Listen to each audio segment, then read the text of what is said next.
Shalom, shalom, Shabbat shalom. What's happening, y'all? What's going on with the fam out there? Everybody enjoy their New Year, their bib. Everybody enjoy that. Everybody good on the Shabbat. Hopefully, everybody's good.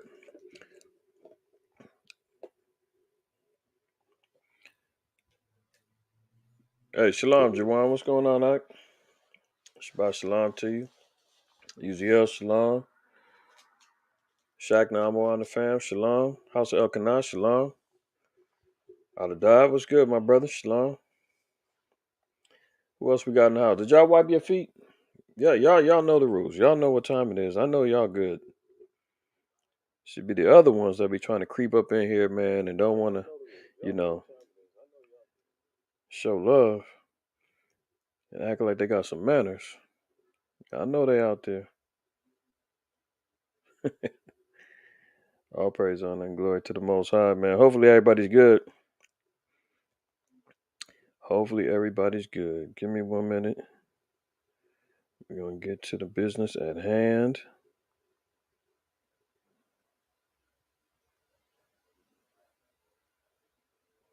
Mm-hmm.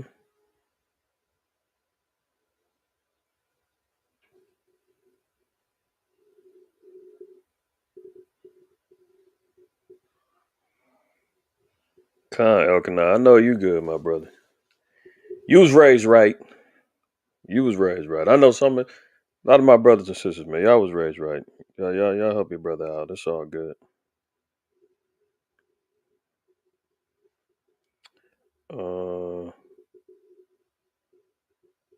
Hold on 1 second.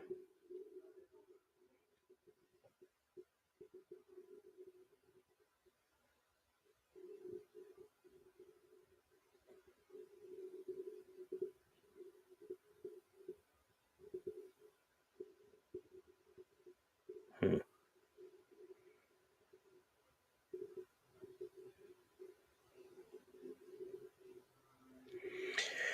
All right, just making sure we got the sharing all taken care of and everything's functional, everything's good. All praises. Man, all praise on the glory to the Most High, Yahweh Shai, man. A landmark was reached today. Uh, and with the help of all of y'all, man, I give all praise on the glory, man. I really appreciate y'all, supporting me in my endeavors to serve the Lord with these DSTM episodes. When I first started off, I didn't know how far I was going to go. I just knew that it was a desire and the spirit that the Lord put upon me to, just keep pushing His word out there, man, and concentrating on another aspect of the word and just going through these current events, man, and bringing out information and articles and education to, brothers and sisters. And lo and behold, about a year later, a little more than a year later, I done did 100 of these things. And that's a cold piece of work. Can you imagine? Damn near, well, I ain't gonna say almost everyone, but you talking about give or take, um, each episode, let's just say we're gonna cover at least 10 articles. Each episode, rounded out, 10 to 15 articles, right? Multiply that by 100. Yeah, yeah. Do the math. Do the math. You say how many articles we done covered? Anywhere from 1,000 to 1,500 in the last year. It's a lot of digging. It's a lot of work. A lot of reading. A lot of exposing. A lot of digging up bones, chewing the meat, spitting it out. You know what I mean? And through y'all support, man, it's been an honor of mine to continue serving, man, and bringing this information to y'all, man. So I want to thank y'all. Give y'all a big the water by Shema Mashiach Yahushai for supporting me, man, and doing it. So we ain't stopping at 100. Don't think that this is the pinnacle, man. I didn't reach 100, and that's it. We're going for 200 next time, all the way until them cherries come down. You know what I mean? So let's get it right. Shalom, Ashar. What's good, my brother? Hey, hit me up, man. Let me know if you straight on the Passover, right? I don't know. I don't know if we had. I know we chopped it up about it a couple months ago, but hit me up later, man, and let me know how you moving on that. All right. Let me let me open this thing up. How's everybody doing? Everybody all right? Put a 7 in the chat if you're good. Had a blessed new moon. Blessed the bib. Had a good time with our brothers from Bow.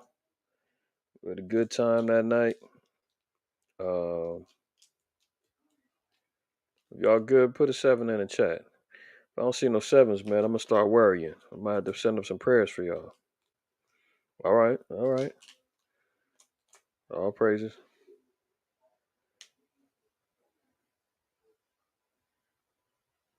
All praises, man. All praises. I'm glad to hear everybody's well. Glad to hear everybody's well, man. In the times like now, when it's hell is heating up and what's it? What do you call it? SHTF. Fill in the blanks. When the ish hits the fan, it's good to know, man. My brothers and sisters are still hanging in there, man, enduring until the end. So we got to hold on with both hands, y'all. Hold on with both hands, man. We just cracking the surface of what's happening in this world of ours. And I say of ours, yes. The Lord said that the world was made for our sakes. It's just been hijacked and taken over by the damn heathen because of our disobedience. So we got to get our acts together, man, so we can get back our rightful inheritance. Let's go ahead on and get started, man. Let's go on and get started. You know what? Hold on. I'm forgetting one other thing.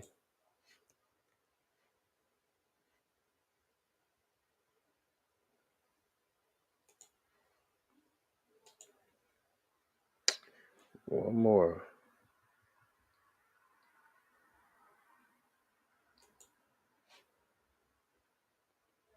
Give me 1 second, y'all. Let me pull up this last little thing I got.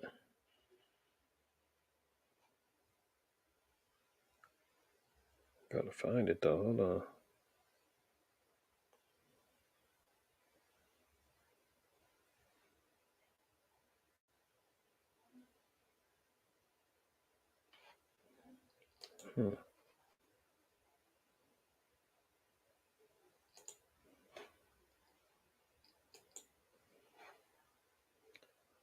There you go.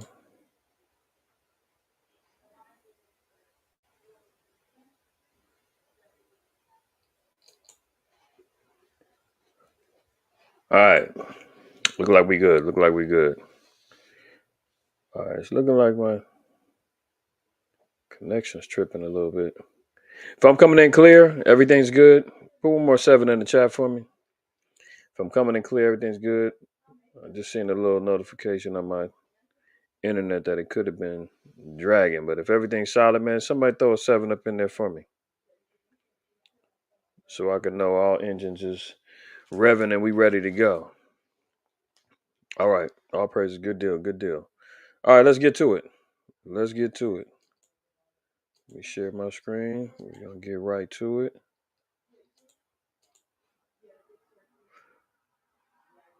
You know, while the hump day little mini lesson I did, real quick one, regarding that whole effeminate slap from Will Smith, man. And I hate to even give it attention, but I'm gonna give it a little bit of time, just a little bit of time, because that's where the minds of the people is at. Everybody's worried about, concerned about, watching, and on every damn shade room blog and whatever other social media rumor mills is out there. They're wondering what's next. They following around Chris Rock, trying to find out how he feels about it, what happened. The Academy Awards and Esau and movie industry is trying to act like Will Smith went up there and stabbed um, Chris Rock. You know, as much movies as they put out there with guns blazing, bombs dropping, plagues sent, vampires, zombies, cannibalism. They do all of these damn movies. Their imagination runs wild. And then in real life, when somebody gets slapped, they acting as if, Will Smith went up there and put a pistol to his head, pistol whipped him and stabbed him and did all kind of stuff. How shocked they were, and how they got to take his awards from him, and charges need to be filed, and police going to his house. I mean, Hollywood, man, knows no bounds of the bullshit, you know.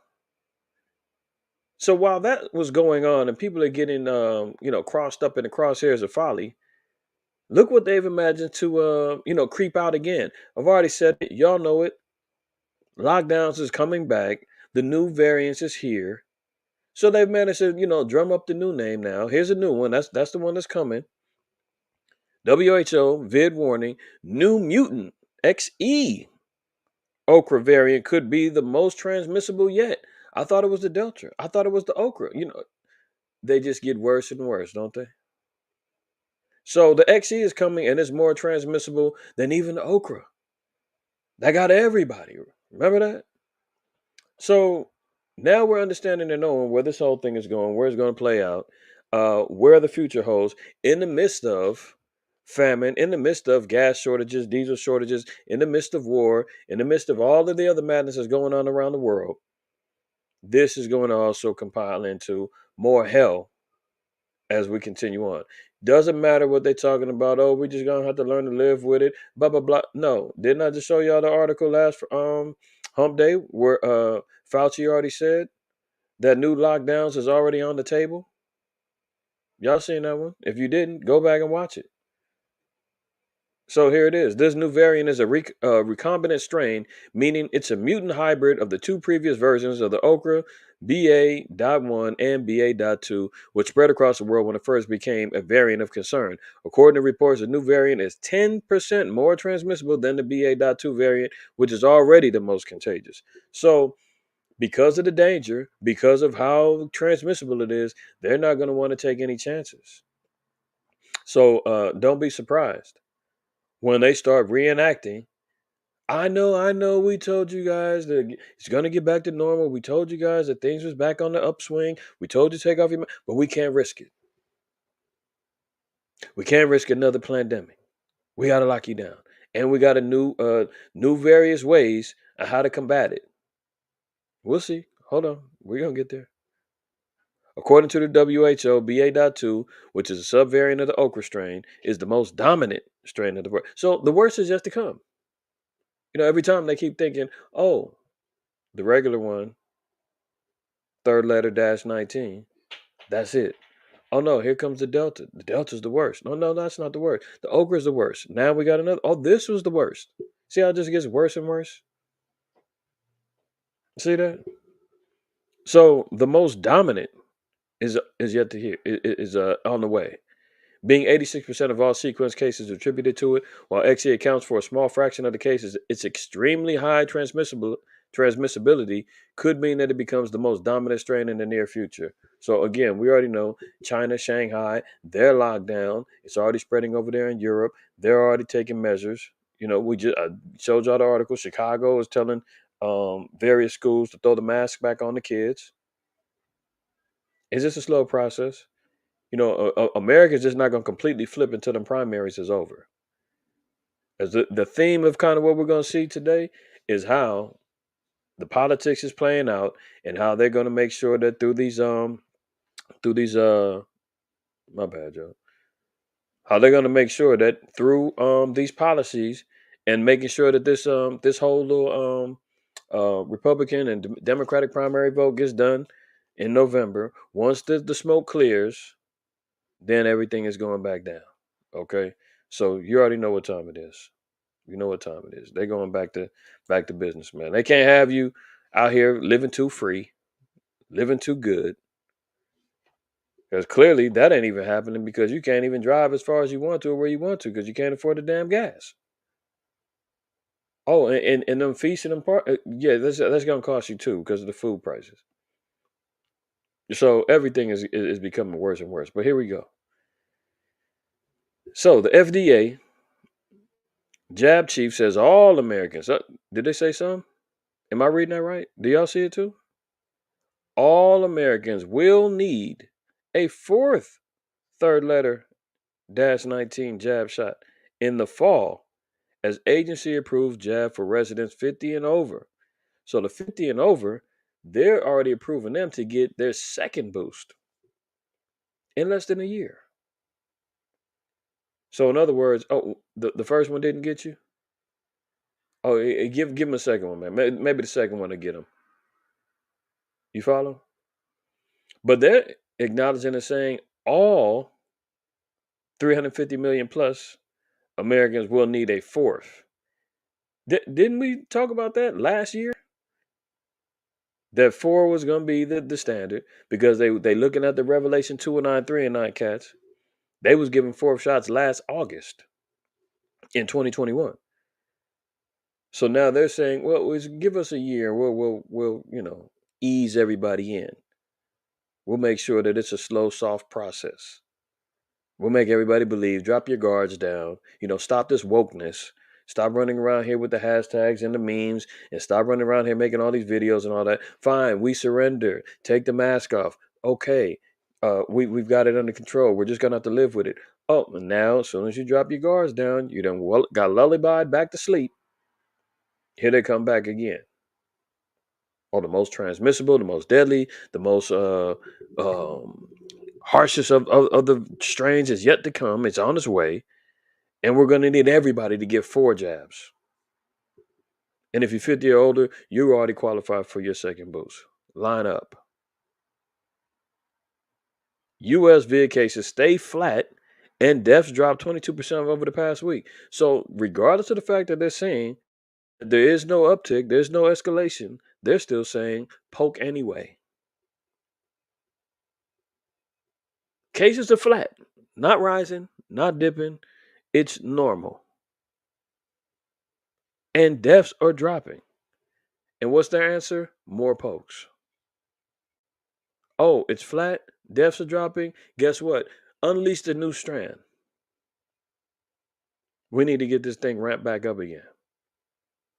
The FDA's top jab regulator says that Americans may need a second boost as early as this fall. Any surprises there? They're going to say, oh, because of the flu, that's coming. Oh, because of the ultra variants, the XE and all that. Yeah, we're going to need to go ahead and do that. And we need you to comply because the primaries is coming up. We're looking out for you. We want your safety in order. Okay? So here they go. FDA approved 4 doses for Americans 50 and older. But look at this.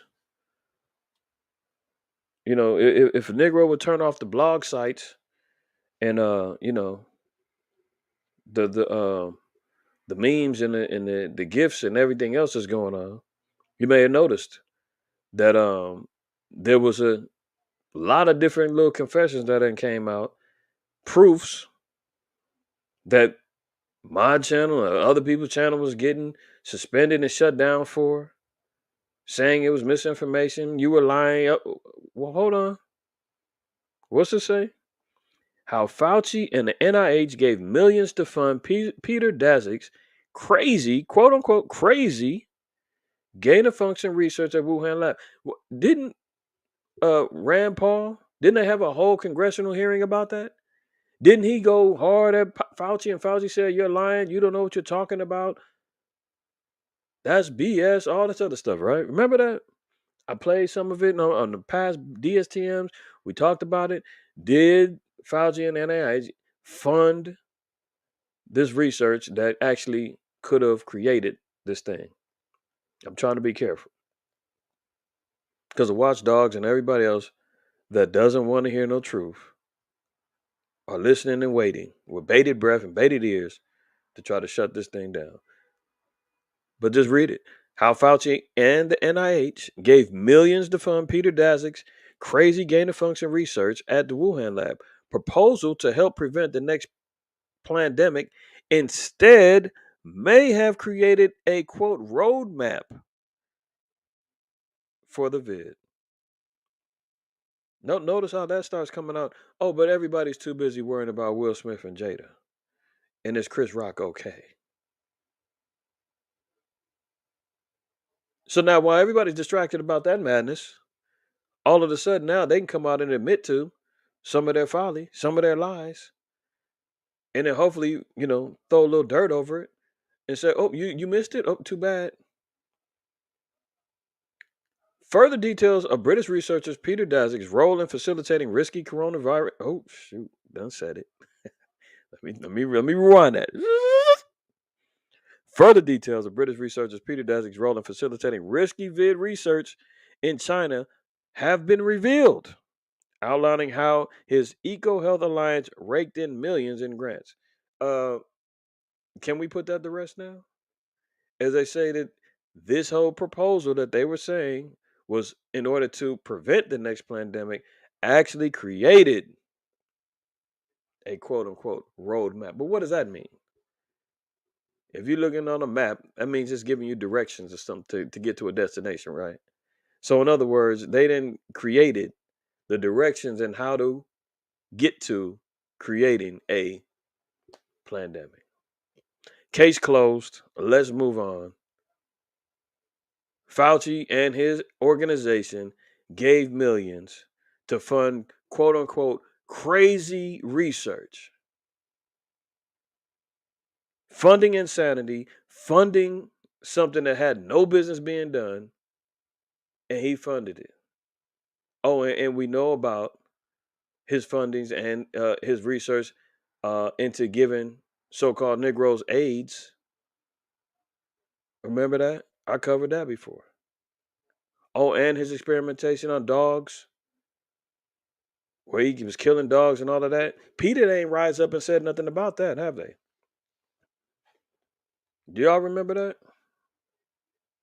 Where's Pete at? Where are they out here? Protesting about um his research about the dogs when he was killing the dogs. Just in case I forgot. Hold on, let me see.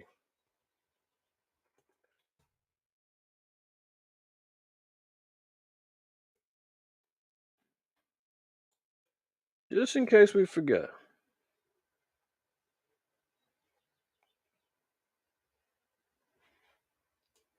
Let's just look at this one real quick. Fraud Fauci. Oh, haven't I been calling him that? Where did I get this from? Well, no, I wasn't calling him Fraud Fauci. I was saying Fraudchi. I'm about to contact these people. Turns out that the doctor has a long record of withholding vital treatments. Is that it? In the height of the AIDS epidemic in the late 1980s, Dr. Anthony Fauci was already the head of the infectious disease at the National Institute of Health and was tasked with managing the outbreak of the spread of HIV. To say he did a poor job of that is perhaps the understatement of the century. Despite his repeated failures in managing pandemics, Dr. Fauci has somehow clung to power for the better part of 40 years, repeating the same mistakes over and over again. I want the one where he was when they gave AIDS man to Lil Jakes. Man, what is this damn ad in the way? Get out of here. That ain't the one. Hold on. I know y'all know what I'm talking about, but I just want to find it.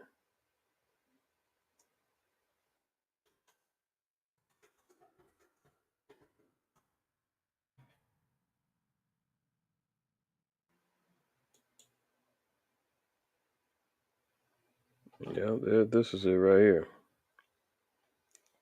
I mean, how can a damn heathen mutant monster like this still be thriving in office at damn near 70 plus years old, funding madman research, got busted, giving black kids, orphan kids, AIDS in New York, over 200 of them, and he still got a license to continue on with his madness, man.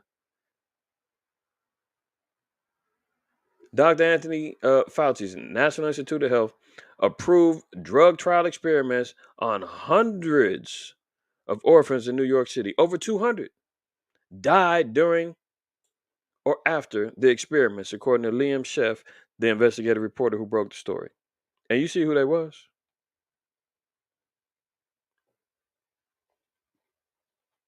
I mean, need I say more?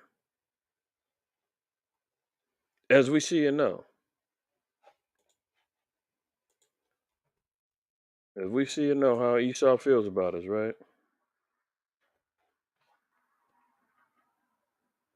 Uh, where's the one I want? 27.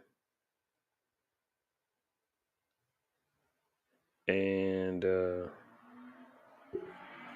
let's read this. And we're going to read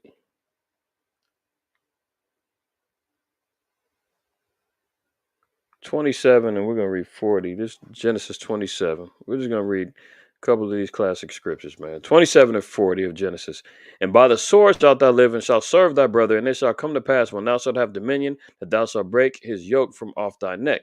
Okay, so Esau's blessing is he's going to live by the sword. That means including technology, weaponry, whether it's biological, whether it's physical, so forth and so on. He's going to live by lead a life of destruction. I mean, there's nothing that this man doesn't touch that doesn't turn sour. He destroys everything that he touches. And even if you say, "Oh, well, we wouldn't be anywhere with all the technological advances," and all the technology comes with backdoors of health risks and issues. You know, the mass manipulation and production of foods, that all comes with tainting. If we want to talk about the advancements of the cell phone and the computer, well, guess what? All the radiation exposure that comes with the Wi-Fi signals and everything else that comes along with it, is it really good or is it doing more harm than good? Every minute we keep reading about all of the problems and the harms that's coming with this technology that we get. Not only between the spying, the mental manipulation, the bullying, everything else, the trolling. I mean, give me a break. Don't tell me about all these damn technological advances, half of which you done stole from us. So he's going to live by the sword, man. Everywhere he goes, he destroys. Everywhere he goes, he leaves a mark of blood and destruction. Now, verse 41. And Esau hated Jacob because of the blessing wherewith his father blessed him. This has not stopped. Esau continually hates Jacob. That's embedded in their spirit. I don't give a damn how nice they seem to be. There is a suppression that they deal with, man. They tolerate us. They don't love you. They tolerate. That's the difference. And like the scriptures say, if he have need of thee, he will use thee. So guess what? I don't want to hear about how many multi-million dollar contracts LeBron James done signed. I don't want to hear about how much uh athletes are making and all of that. Prime example. There was a documentary that ESPN did about Dennis Rodman. Anybody ain't familiar with Dennis Rodman, basketball player, right? And one of the interesting things in his testimony, right, was that he was in Texas getting into trouble. I think he, graduated from school or high school or something like that. He was damn near homeless, and he was outside playing basketball, and somehow somebody told him he could play basketball in college or whatever. Long story short, oops, my bad. Long story short, he moves up to I believe it's Oklahoma. He's working at a rec center. He's trying out for this junior college team up there. And in the same gym, there's kids playing or whatever. Somehow this dude befriends a little Edomite. The Edomite takes him home like some damn toy. Hey, mommy, daddy, look what I found. A lost nigga out here playing basketball. He's my best friend now. And the family takes him in. Now he's quote unquote adopted by this white family. You would think, hey, great job. Isn't that nice? White folk done took a nigga in, right? Well, guess what happened when Dennis Rodman tried to bring a white woman home? They told him, that's not going down. You're a nigga, and that's a pure little white woman. That doesn't go down here. And don't ever bring that back to this house again. Stay in your lane. And not in them exact words, but in them exact words. That lets you know that only goes to show you that regardless of the charitable acts that they, proclaim that they out here doing, you still a nigga in the end. And Dennis Rodman learned that the hard way. So Esau still hating Jacob, that still goes on. Okay. So let's not get it twisted.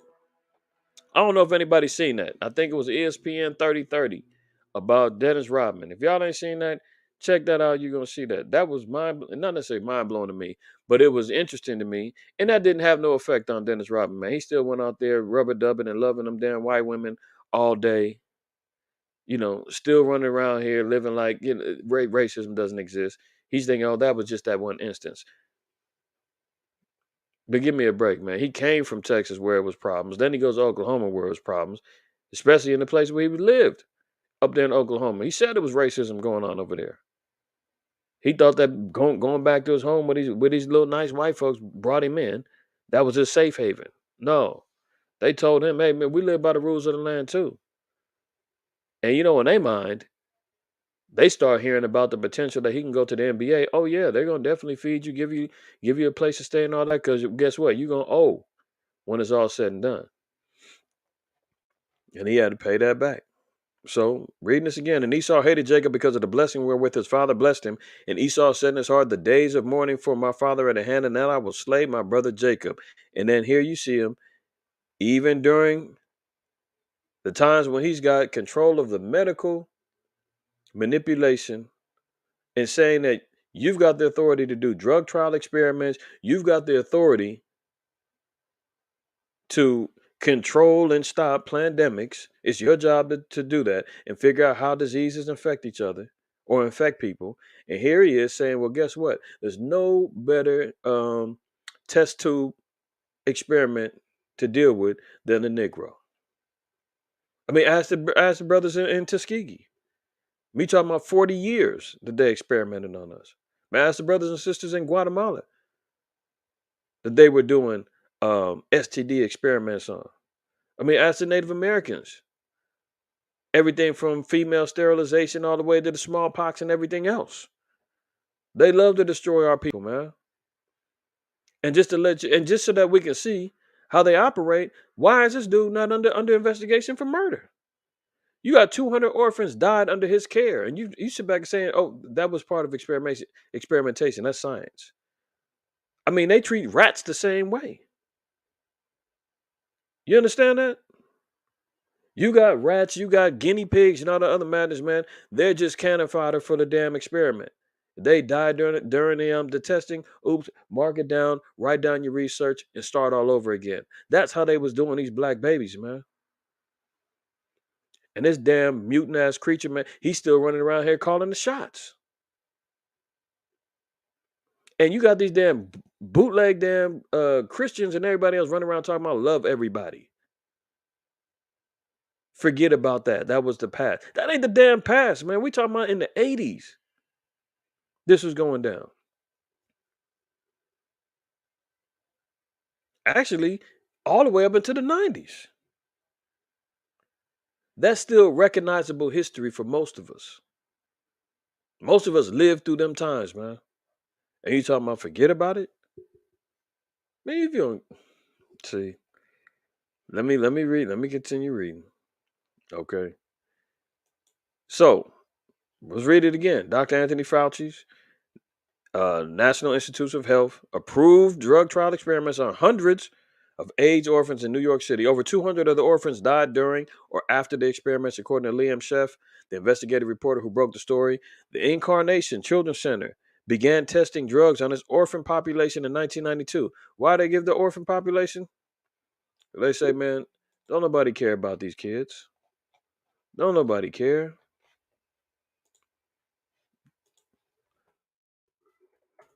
Oops, my bad. Let me get my typing together.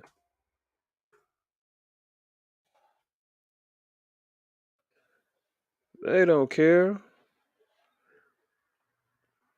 As look at this on Deuteronomy 28:32. Thy sons and thy daughters shall be given unto another people, and thine eyes shall look and fail with longing for them all the day long, and there shall be no might in thy hand.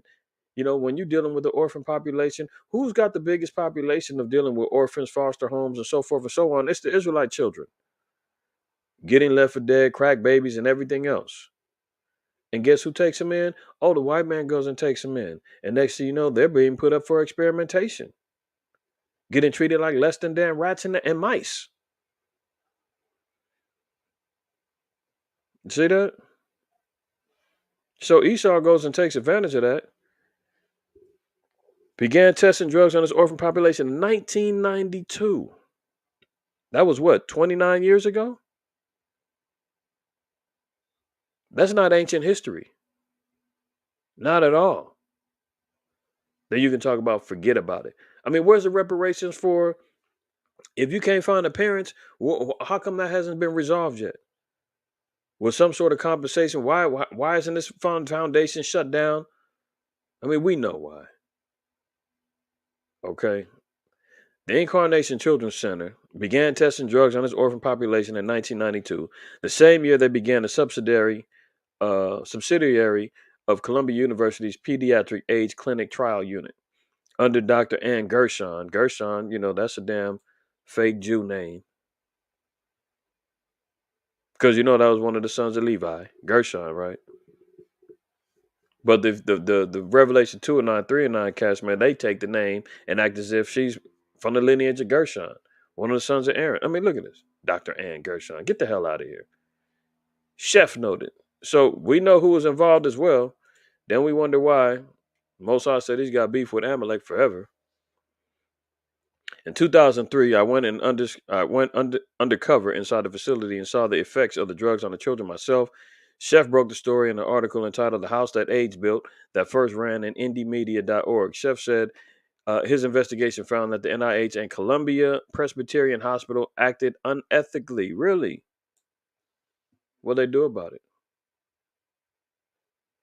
The Associated Press reported in June 2005 the government has concluded at least some AIDS drug experiments involving foster children violated federal rules designed to ensure vulnerable youth were protected from the risk of medical research. So at some point, you figured out that there were violations of rules, but meanwhile, this cat still got a damn license. He's still out here, got elevated all the way up into the the head of infectious disease and all of that for the government, for the entire beast system. I mean, he got promoted for killing Israelites. Look at it that way. He was promoted for killing our people. Let me get off of this, man, before I lose my damn mind. So anyway, we see here, man, that he's back up to his old tricks again. And we can pretty much surmise that this last 2.5 years of madness, lies, folly, cover-ups, cancel culture,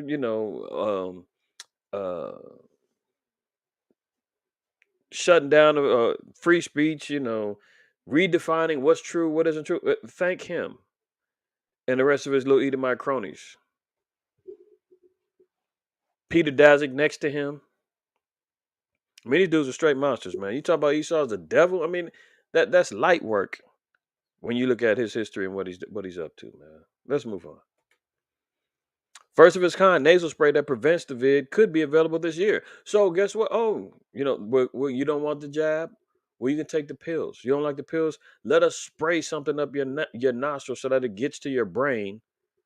And who knows what's in that thing. We know about the nanobots and nanotech that can go. All they need is the inhalation. Remember last week I talked about the case scenario of how could there be a zombie apocalypse, and all they got to do is make bath salts aerosol, spray it in the air, man. Cats sit up here, sniffing that, and ain't even realizing what they in there sniffing in, and before you know it, they out here wilding out in the streets. Oh, but here, white man says, let's give him a nasal spray. They've got allergy nasal sprays, man. It's highly addictive. So imagine what's in this. Would you do it? See, because they're trying to countermeasure the excuse of not getting a jab in your arm. Oh, the word is out. Oh, we're not letting nobody put nothing in us. We know it's so they say, okay, well, take a pill. They got the vid pills. That's already, and they make it a red pill. Imagine that. Pfizer makes this. Oh, you don't like pills? Don't worry. We can give you a nasal, spray. He's got all ends covered. Okay. Ithaca, New York. A nasal spray that blocks the vid infection and treats people who are already sick could be available within the next 6 months. According to researchers at Cornell University, their study discovered a small molecule that people can spray into their noses, which prevents the vid from infecting human cells. You ready for that? Which one of y'all want that? Man, put a 7 in the chat. Let me find out. Now you say, oh, I don't want the shot, but how these Negroes out here, man, love playing with their nose anyway. Then we covered the story about them over there in Miami, still doing coke in 2022, man. These guys out here still playing with their nose. So Negro ain't got no problem, spraying something up there. That's right, Elkanah, Zechariah 11:5. I know that's your favorite scripture too, man. Let me go and go there, so everybody can have a clear understanding, man. They always hold themselves not guilty all the time. Zechariah 11:5. Whose oppressors? Let's read this here. Verse 4. Thus saith the Lord my God: Feed the flock of the slaughter, whose possessors slay them and hold themselves not guilty. Well, who are we in possession of? Our enemies. I mean, that's one thing, man. Our people don't even want to recognize that we have enemies here in this land, that we are being held captive. And you said, we're not captive. I can go wherever I want. You can't drive without that car being registered. Huh? That's not freedom, is it?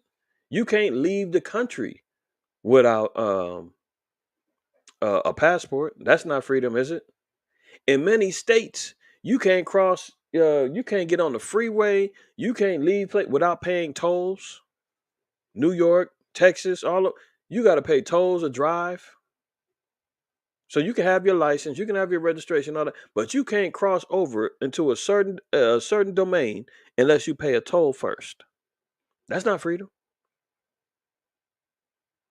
So we are here being possessed, and it says, and they slaying us, and they say, I didn't do it. I can't be held guilty for what my ancestors did 100 years ago. Hey, that wasn't me over there that killed George Floyd. Why should I have to pay for it? Well, I didn't have nothing to do with Breonna Taylor. I didn't do that. Oh, that was in the name of science. Them poor 200 babies that got killed.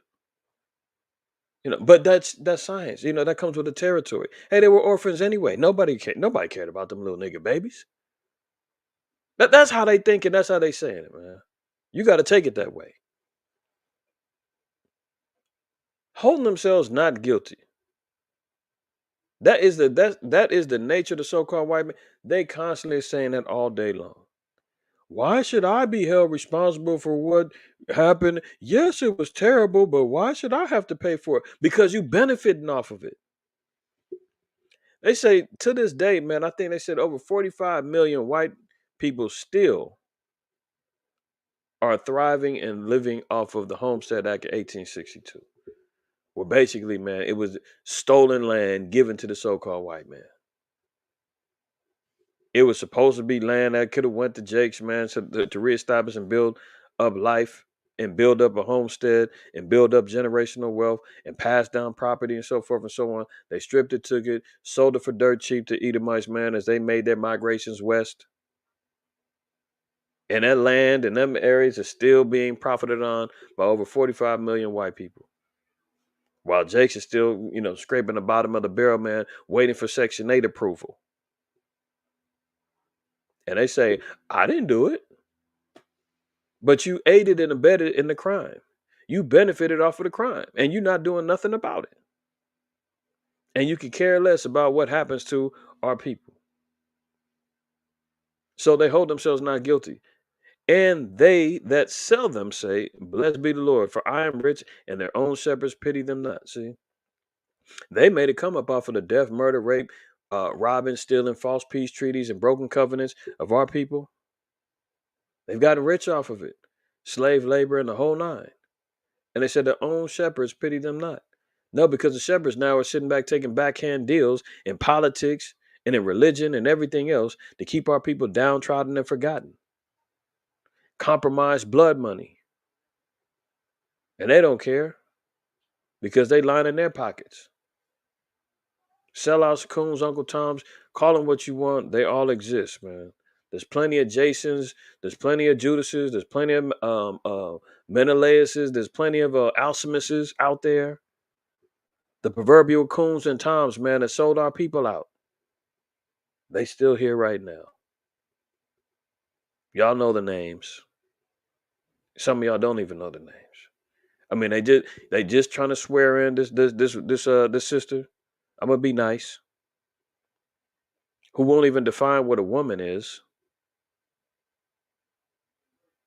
And in the meantime, they're trying to get Clarence Thomas, Uncle Tom ass out. So I told you they don't want one nigga alone. You can get in there on the Supreme Court. We ain't letting two of you in. So as they're, drilling her and trying to get her up in there, they're trying to push Clarence Thomas out because he was compromised and dealing with a damn case investigation that his wife was involved with, dealing with Trump and some old other foolishness, man. This old white, sloppy looking Edomite wife. Protecting her, he about to lose his whole damn career. Anyway, but hold themselves not guilty, man, and the shepherds don't give a damn about it. Because they too busy out here telling you that you're a Gentile. Too busy telling you that stop feeling sorry for yourself. Pick your boots up. Pull up the straps on your boots, man, and make something out of your life. They're too busy telling you that you got mental health issues, man. You need to get put on some drugs and pills. You need to go lay on a couch and pay somebody $100 an hour to talk to you. I mean, that's what they're trying to give you as a solution. Let's move on. Okay. So they want you to, they want you to play with your nose, man. They want you to, sniff and inhale, breathe deep. Or this next experimental drug. Reading on it says in experiments on lab cells and in mice. See that? That's what they always experiment on. So that's why you got to equate what happened with them orphan kids. Them little Jake babies, man. You do the same stuff to mice, man. Researchers found that the molecule N-0385 can both protect against infection in healthy individuals and ease the symptoms in patients using the spray within 12 hours of exposure to the vid. Also, your contract tracing app on your phone. And somehow I'm still getting the damn thing. I turned it off on my phone. They keep sending me a damn notification talking about, do you still want to keep it off? Oh, you're missing out. You could have been exposed. You want to turn it back on? Hey, make sure that you are protected. And I'm saying, leave me the hell alone. No, I don't want it on. Stop reminding me. So now, you've been exposed. You need to go to your nearest Walmart. You need to go to your nearest CVS and go shoot something up your nose. You got 12 hours or it's over. They're going to play on the naive mind frames of people, man. Oh, shoot. My notification said I've been exposed to somebody. I need to go get this, the spray up the nose. Oh, and they say, and the healthy people. Oh, you can take it too. Make sure you're protected. That's the next level. For humans, the team believes this could soon become a new vid treatment that only requires a few daily doses. So how many times you gonna spray this up your nose? Huh? You know, it's going up in your nose, nasal passages, up to the brain, to the ears, nose, and throat is all connected. And then if you spraying this, it's going up to the brain too, man. Give me a break. Sirach 20:26, it says, the disposition of a liar is dishonorable, and his shame is ever with him. See how the Most High feels about Esau, man? That's why there's no repenting, there's no forgiveness, there's no way that this guy can get around. It says that his shame is ever with him. White man should be shamed, man. He's the king of lies, the king of deception, the king of deceit, the king of getting over. I mean, again, that's why they even came up with the whole term, quote, white lies. Why they gotta be white lies? Because it's based after him and his track record and how he lives his life. The disposition of a liar is dishonorable, man. We just seen what happened with Frankenstein Fauci. He's found a liar. He said he didn't fund no gain of function. He never did that. That was a lie. All on congressional record. We all seen it. Now it came out, oh, actually, we did send millions and gave it to Peter Daszak to do some crazy research. I mean, didn't nothing pop in his head to say, man, that sounds crazy, man. We're not doing that. Are you trying to see if a disease that was made for uh, animals can gain the function and infect humans? Man, that sounds crazy. Why would we want to do that? No, in his mind is that sounds excellent. How much do you need to fund it? I can't wait to see the results. How many do you think it can kill? How fast can it spread? Here's another million just to make sure you get it done. The disposition of a liar is dishonorable, and his shame is ever with him, man. Forever with him. Once the devil, always the devil, man. Sirach 25:2. Three sorts of men my soul hateth, and I am greatly offended at their life. A poor man that is proud, a rich man that is a liar. Hello? This guy's got millions of dollars, man, to throw around. White man maintains his power structure and his order based upon deception and lies. A rich man that is a liar, and an old adulterer that doteth. The Most High said that this is three things that your soul should be hating. A man that ain't got nothing, that's proud as hell and acting like his don't stink. A rich man that lies and continually does so in order to maintain his power, and an old adulterer that doteth. I think doteth means is what's doteth mean? I forgot. Doteth means, I think it means sits by or doesn't do anything to correct himself. Hold on, let me see doteth. Yeah, to fix or to clean. Okay, so an old adulterer that never repents and doesn't do anything to change his ways. Okay, but oops, my bad. These are things that the Lord said, man, he hates. And here he is running around here, man, getting caught in lies, man. Slow Biden ain't no different. Be it far from him to tell a lie, huh? And the rest of the damn politicians and the rest of the heathen that running and controlling everybody's lives. Here we go. FDA approves a second, third letter -19 jab booster for those 50 and older. So everybody 50 and over, they saying get ready, roll up. I mean, again, unbelievable how fast that they're sitting up here telling these people by this time they're on their fourth in less than a year. Some in a year.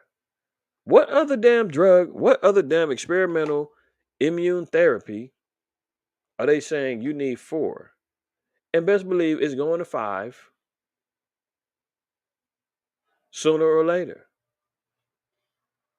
This is all going on while, Jake's is still talking about what's going on in Will Smith's house. I mean, his house is a mess. You trying to figure out that madness, man, you might as well go ahead on and jump off the damn bridge, man. He can't figure it out. His kids is all jacked up, marriage all jacked up, and they still got to put on a face and smile and throw on the suits at the damn Oscars. He finally got another little Oscar award. And then you got to think about, man, everything he didn't sacrifice what he did. Remember when he first started off after that Fresh Prince stuff, and he first role he played was a damn sodomite. Going through all of that, Then you hear about all the little infidelities going on in his marriage. You hear about the swinging. You hear about all this other. It's just you reaping what you sow, man. Really, what it boils down to. Let's move on. This is another good one. President of Blackrock investment firm. Blackrock is like one of the biggest investment firms out of New York. They juggle trillions and trillions of dollars, right? These cats are the ones that's in there manipulating the markets. These are the ones out here who's controlling how things are moving economically. And look who's running it. Lest anyone believe the earth is given into the hand of the wicked. Who's controlling the World Council of Churches? Who's controlling the World Banks? Who controls the military federations throughout the world? I mean, the white man's in control of the earth. Let's not play no damn games about that. So here you go. Larry Fink, I believe his name is. No, not Larry Fink. I think hold on. That's not him though. But I think it's a cat named Larry Fink that runs it. I don't want to be wrong. See, there is a Larry Fink. Yeah, here you go. That guy's not. I think the guy that they shown on the picture is the founder. That's him. No, was that him? Hold on. Yeah, here goes one of the head demons right here. Larry Fink, American billionaire businessman. He's the chairman and CEO of Blackrock, an American multinational investment management corporation. Blackrock is the largest money management firm in the world. In the world. Look who's running it. Earth giving it to the hand of the wicked. Okay. Larry Fink. Isn't Fink a slang, I think, in the damn Italian community for like a rat? Let me see about that. So anyway, BlackRock is the largest money management firm in the world with more than $10 trillion in assets under the management, giving the firm enormous power over the global financial system. So, anybody wondering who's in control of the damn financial system? BlackRock, Larry Fink, you've got those names when you breaking out Job 924. And you can tell somebody, go look at it and look it up.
Damn. Am I back? Hold on, man. See, that's Satan.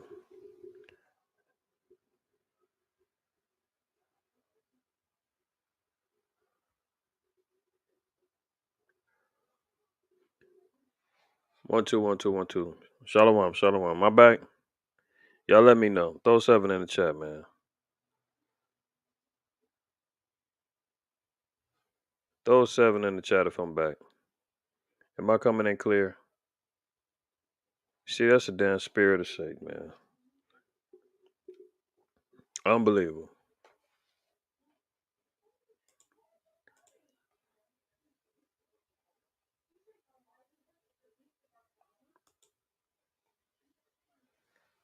How long was I down for, y'all? I'm in the zone. I'm over here talking. The next thing you know, I went back to go share something. Next thing you know, I'm off. Good Lord. My bad, y'all. Well, it ain't even. Yeah, my bad, y'all. Schlocky. But that's these damn spirits and these damn systems, man. All right, all praises, man. We back on deck. 5 to 10 minutes. Good Lord. Y'all missed a whole lot. Okay, hold up. Let me back up. Let me back up. Man, ain't that some stuff, man? Satan is a damn. All right, hold on. Let me jump back up here. I'm gonna look at the chat. Let me see. Okay, so you said what happened? Yeah, that was a good damn 10 minutes at least.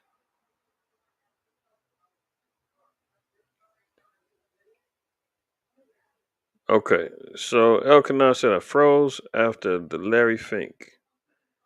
So let's get back to it then. All right. So let me get back over here. So y'all heard about Larry Fink, right? Did y'all hear when I made mention about this particular article? Did that come through? Hold on, let me see where we at. Let me share.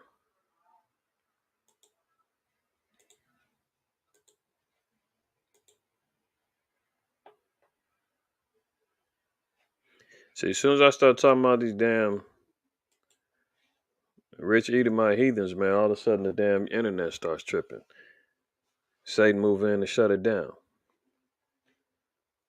Show you these damn bastards be listening in. They like throw a glitch into the matrix, man. Shut him up real quick. Disconnect, make people leave. So that particular article, did y'all see that? President of Blackrock investment firm warns of an entitled generation. Put a 7 in the chat if y'all caught wind of that one.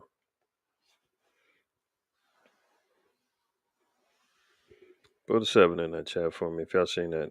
If not, I'm about to double back and talk a little bit about Larry Fink again. Yeah, Esau, man, it's ridiculous. The gift and the curse of the internet. Give me a 7 in the chat, man. If y'all seen, because I don't want to repeat nothing if I don't have to, but if y'all said Larry Fink, I'm gonna just go right back. I'm gonna go right back and cover that real quick. Okay.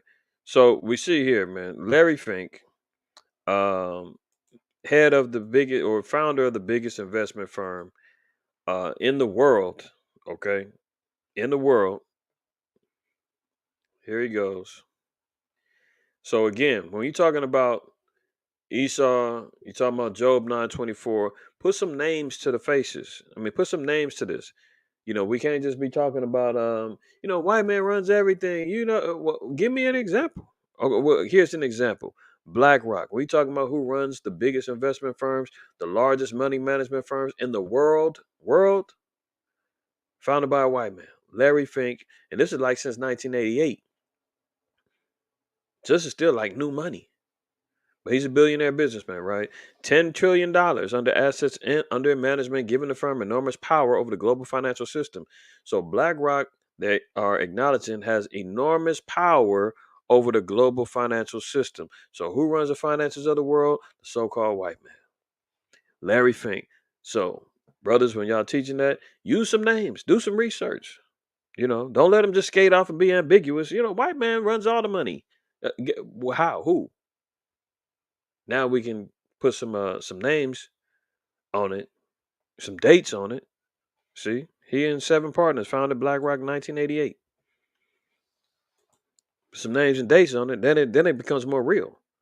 Okay, so here they are explaining and acknowledging through this here, and the article is based around his partner Rob Capito, and this was his quote as they just had a general financial meeting, and they said President of BlackRock investment firm warns a quote entitled generation needs to brace for shock of shortages and higher inflation. So these are the cats who's running the financial system of the world, and they're saying expect.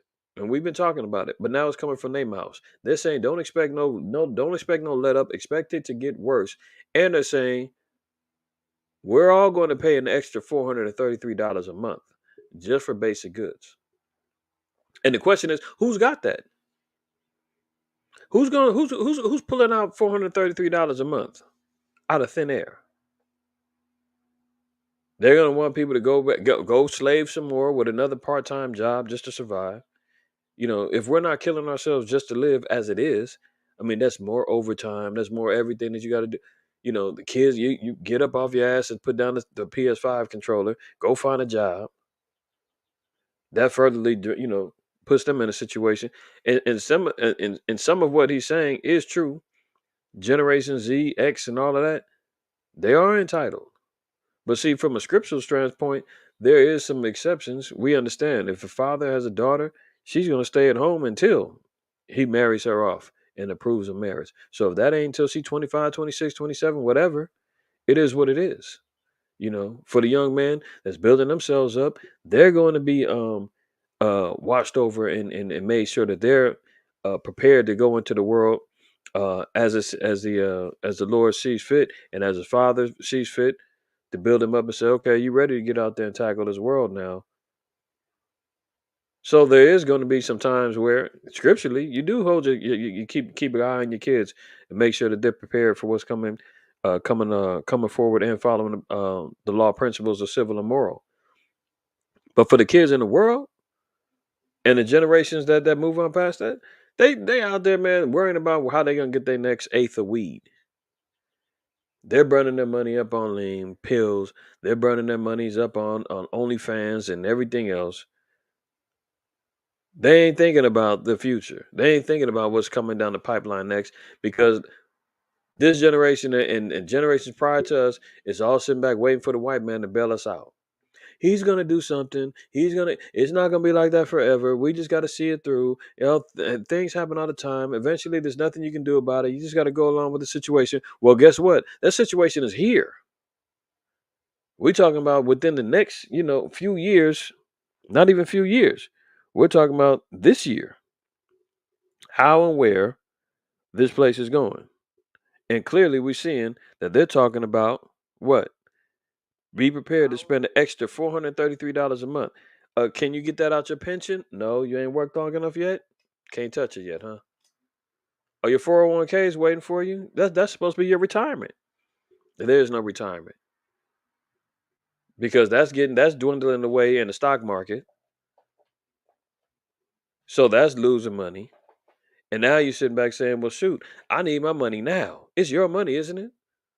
Oh, but remember, you can't touch it unless willing to pay them penalties. Unless you want to take it out as a loan and pay a penalty on that and pay it all back. Oh, there's always strings attached. Oh, you're not old enough to cash out. So if you're going to get the extra $433, there's penalties that apply. That's only going to reinforce the collapse of your quote unquote futures. You know what I'm saying? So here they are, financial experts. They saying it's about to get bad just for basic goods. We're talking power, water, gas, food, all those things is all coming down the pipeline, and they saying expect to pay $433 more a month. For the first time, this generation is going to go into a store and not be able to get what they want, Blackrock co-founder Rob Capito said at an energy conference in Austin, Texas on Tuesday, and we have a very entitled generation that has never had to sacrifice, added the 65-year-old Capito, who has an estimated net worth of more than $400 million and made $24.6 million in total compensation in 2020. Meanwhile, economists with Bloomberg are warning that the average American should budget an extra $5,200 a year for higher prices, or an extra $433 a month. So if you're wondering where and how famine is coming, how the money is going to be felt, this is where they're going with it. So just estimate your household budgets. That's what they're saying is coming.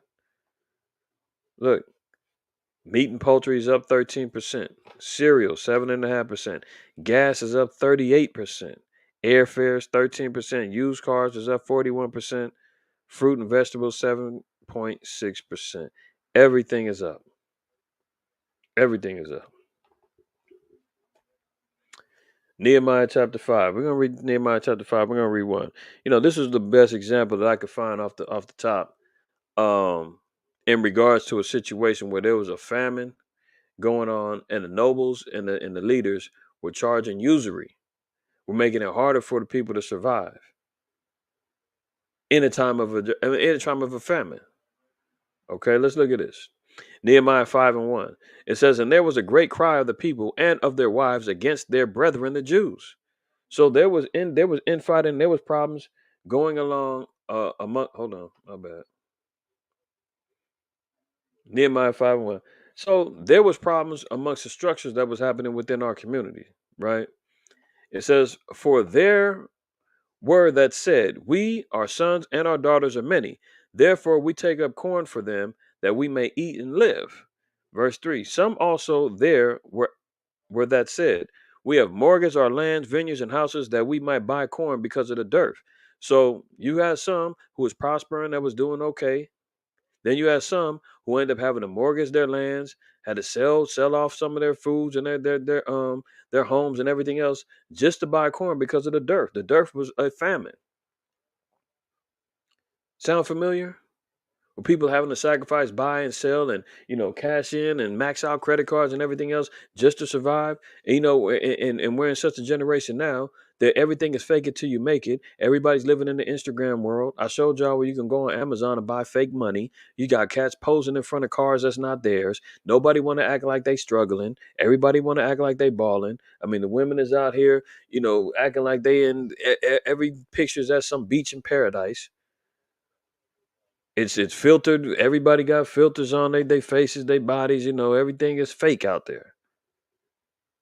So everybody's faking it till they make it. Nobody want to act like they struggling, but here they go. Meanwhile, they out here, got a Benz and got a quarter tank of gas, still living at home with moms. Oh, but I'm balling, buying the fake bootleg purses and shoes, and Jake's out here buying the fake $1,000 jeans. Everybody trying to get along with the Joneses, man. And then when you look at the cats that got the money, man, they look like they straight bums. Because Esau knows how to preserve his money, man. He said the best way is to keep your money is to make people think you ain't got it. But our people got it twisted. They out here thinking they got it and don't have it.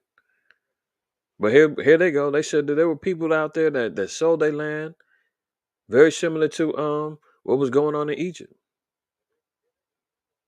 And we had a good lesson, man. Brother Aladad did last weekend about the famine. I'm gonna have to upload it in parts because we had issues with the internet and how the video actually got recorded. It broke it up in parts. So, but I encourage brothers and sisters, man. I'm gonna upload that most high willing tomorrow, and you'll be able to see that lesson about the famine and the parallels between ancient Egypt, Joseph, and what's going on right now. But nonetheless, you read that history, man, you see what happened, man. People went to go buy corn when they couldn't buy the corn no more. They ended up selling their livestock. That ran out. They sold their land. The only thing they had left was their own selves. And that's what's eventually going to happen here. You can only refinance and take the money out, the equity out your house one time. Okay, you got that. Once that burns out, then what? Oh, can't afford the house no more. Sell the house back to the bank. Or you might get booted out foreclosed. Now you moving back in with your friends or your mama, whoever. She still got it. You know, it's all kind of madness that's gonna be happening. Selling everything. I mean, it's at this point now where people are literally selling their bodies. Y'all remember that the article that I brought out where it said that the women, there was women that were quitting their jobs, and there was 1,000 women that went to Las Vegas to go audition to strip at some strip club, and they had to shut it down because they thought it was gonna get too chaotic, like that Astro World concert where 10 people died. That's exactly what's going on. I said, man, they had to shut it down because women now were ready to sell their bodies to survive.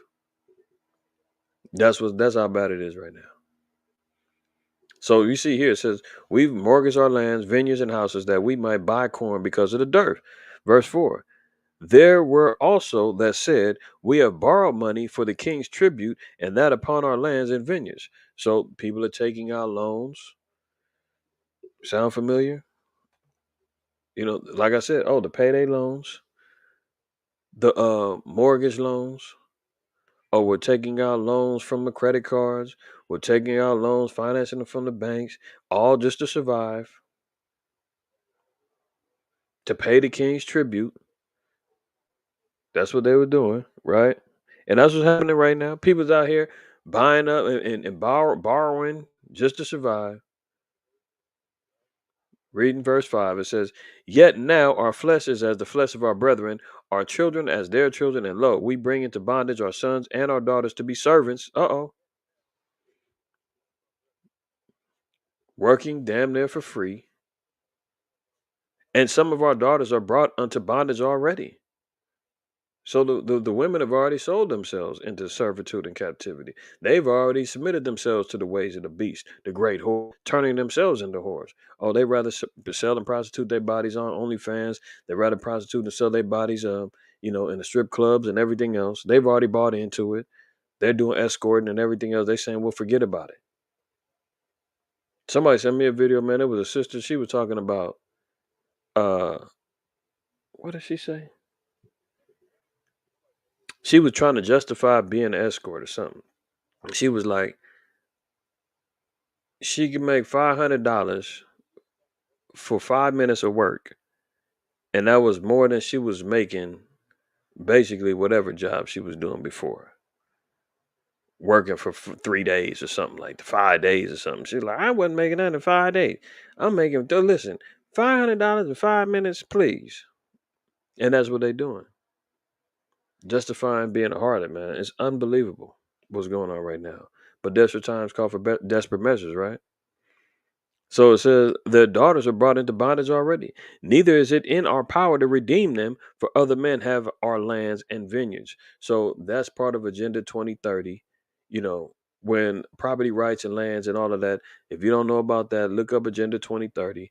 That's the ultimate plan for Esau to seize and control lands, property, everything else. Nothing is going to be privately owned anymore. He's going to own everything. I know everybody, if everybody hasn't heard it, Klaus Schwab has been on record saying you will own nothing and you'll be happy about it. This is all coming from the elites of the World Economic Forum. That's the destiny of where they want this thing to go. But we've seen this in Nehemiah, right? It says, for other men have our lands and our vineyards. Verse 6. And I was very angry when I heard their cry and these words. This is Nehemiah. Verse 7, he said, then I consulted with myself, and I rebuked the nobles and the rulers, and said unto them, ye exact usury, every one of his brother, and I set a great assembly against him. So Nehemiah rose up against the rulers, man, and the wicked of our people, who were sitting profiteering off of the downfall of our people, profiteering off of this famine. People's out there selling and giving up everything, selling themselves and doing whatever they had to do to survive.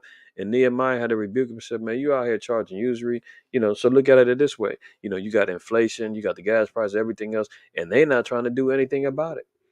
And so what? Slow Biden said he's going to dip back into the oil reserves and put out 1 million barrels a day. They said, man, that's not even going to barely crack the surface of what it is to get up out of this whole thing. Hold on.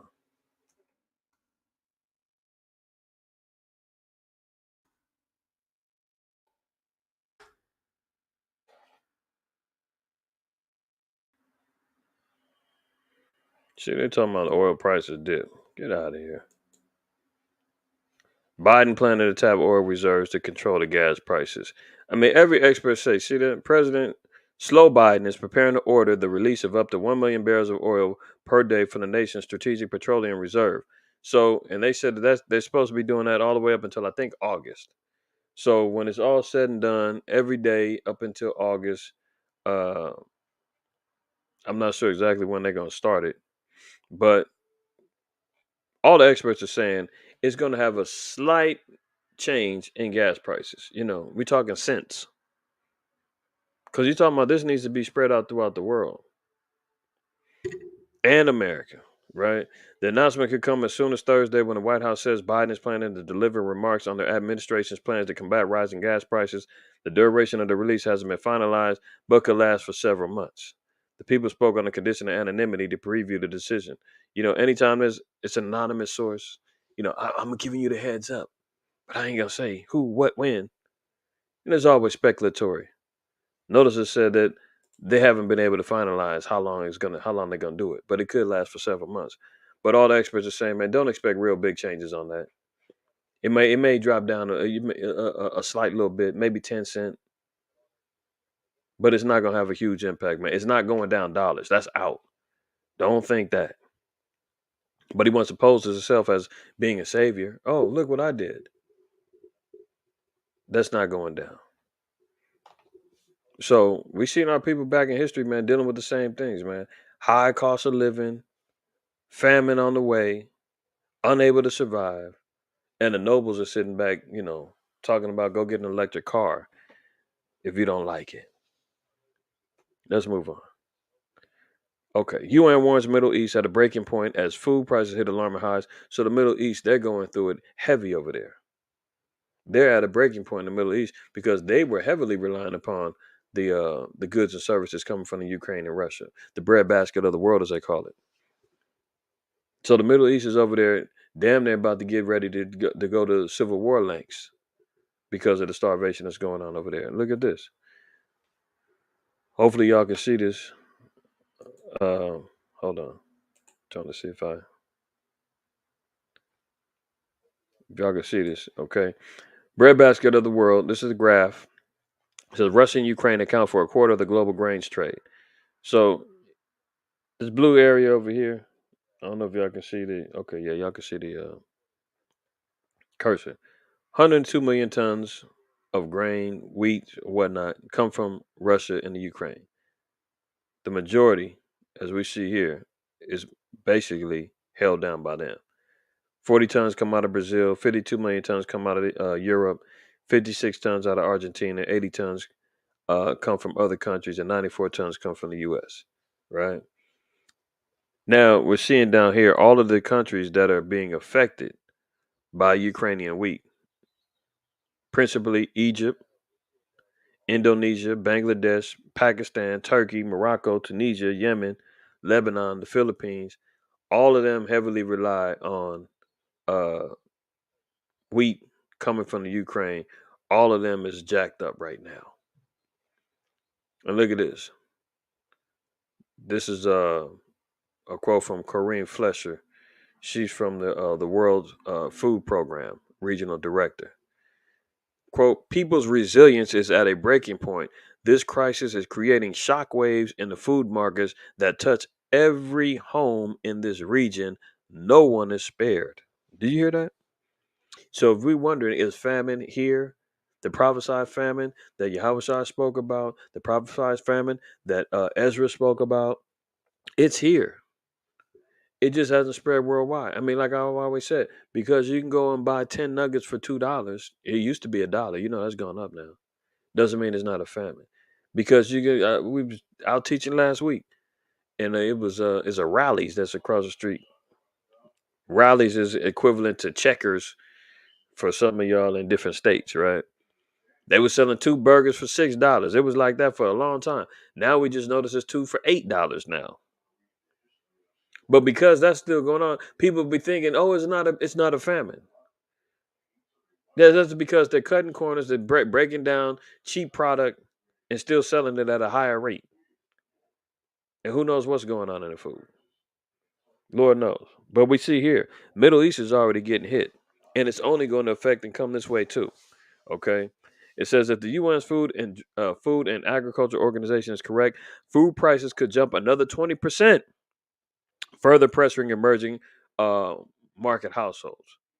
So again, Corrine Flesher, the World Food Program regional director, she says people's resilience is at a breaking point. The crisis is creating shockwaves in the food markets that touch every home in the region. No one is spared. So the whole Middle East, man, is in dire straits when it comes down to food right now. Here's a couple more headlines. The fertilizer crisis is getting real for Europe and food prices. Fertilizer is going up. Without fertilizer, you're not growing no crops. Without fertilizer, you're not going to be able to sustain any type of crops, right? So that's what's going on. Another headline says gas stations will run dry. Catastrophic scenario for diesel emerging, according to the world's biggest energy traders. So we talked about the diesel, um, the reliance upon diesel and where that's going in society. Without the diesel, that's going to mean 43% of what? The trucks is going to be failing. Power, you talking about boats, trains, not necessarily trains, planes, anything that runs on diesel, man, 43%, all bad. And there's a run on diesel right now is getting dried up. And the diesel cost is going up. Let's move on.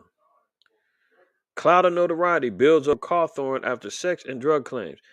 North Carolina conservative could be hard to defeat. His latest wild claims about his colleagues are making some Republicans want to cry or want to try. This guy right here, he went out there and exposed. Um, hold on. He went out there and exposed that amongst his political colleagues that they doing all kind of debauchery going on behind closed doors. He said he was invited. He went to parties, got invited to parties. They asked him if he wanted to go hang out and have orgies. He talked about them having cocaine fueled orgies. He said it's the same ones that's talking about being against drugs and all this other stuff are the same ones out here snorting coke behind closed doors in these parties. And they trying to get him out over here to go participate in some of these little orgy parties. Republican Madison Cawthorn. And this dude's a demon too. And we'll see him in a minute. But he didn't came out and try to blow the lid off on what's going on over there in the White House. Things that we've already known or understood, but he came clean and said it on the podcast, and now, they trying to come at his head. Migrants march from South Mexico as U.S. lifts the COVID ban. See, this is what the foolishness of our people is, right? Because remember, Slow Biden already went on record. We've talked about it, where he said this year he's going to spend less time on politics and policy. He wants to get out there, and make the people feel good. He wants to get out there and start making people have more confidence back in him and his party and everything else, right? Why? Because the primaries is coming up. He wants that vote. He wants to be able to maintain control of the House as the Democrats have right now. They're on the verge of losing it because his approval rating is in the toilet and nobody likes slow Biden. Everybody's seeing that he's a damn liar and he can barely put two sentences together and can't remember what he ate for breakfast. But he's on a mission to try to make things right. But this is all smoke and mirrors because guess what? We know that uh, he already put out there the Ukrainian refugees. We're gonna welcome you in with open arms. Well, you can't do that as long as that vid propaganda and law was set up that was restricting migrants from coming because of the vid. So he had to drop that so he can let his Edomite brethren over. And guess who gets the word first? Israel. The 10 tribes is running there. They marching and smashing, trying to get to be first in line. They want to be first in line. And now they're causing clashes at different borders because they think that's meant for them. No, it's not meant for you. It's for them 100,000, Ukrainians that's coming over here. Watch this. Tapachula, Mexico. Some 500 migrants from Central America, Venezuela, and elsewhere pushed past police, and National Guard lines in southern Mexico Friday in one of the first such marches this year. The migrants described the march as a traditional annual protest related to Holy Week, and those at the front carried a white cross as others have done in previous years. So they're being carried on. You see the cross right here. They're being carried on with their idol worship and their folly, as usual. They're worried about the ashes on the head and Lent and bunnies laying eggs and thinking about Easter.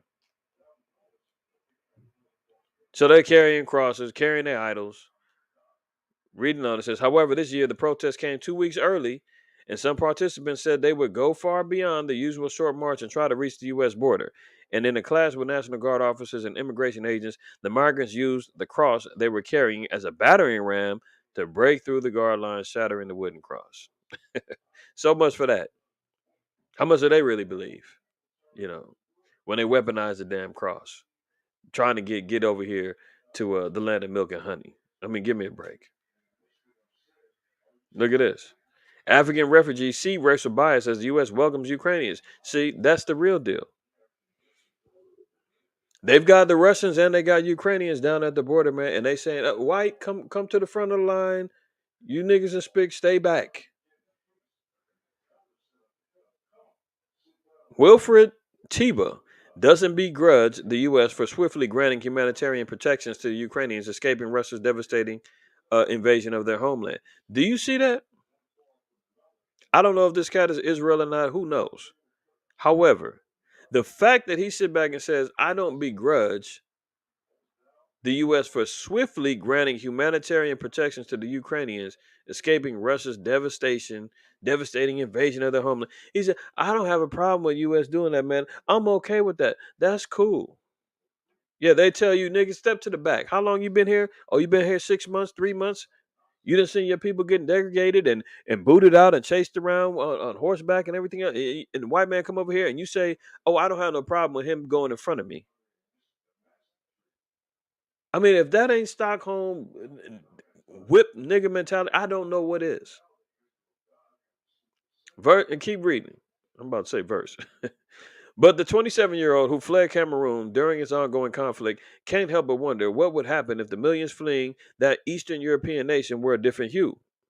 As the U.S. prepares to welcome tens of thousands of Ukrainians fleeing war, that's the real reason why that whole um, what's it, Proposition 43, I think it is. I might be wrong on that. If I'm wrong, somebody correct me in the chat.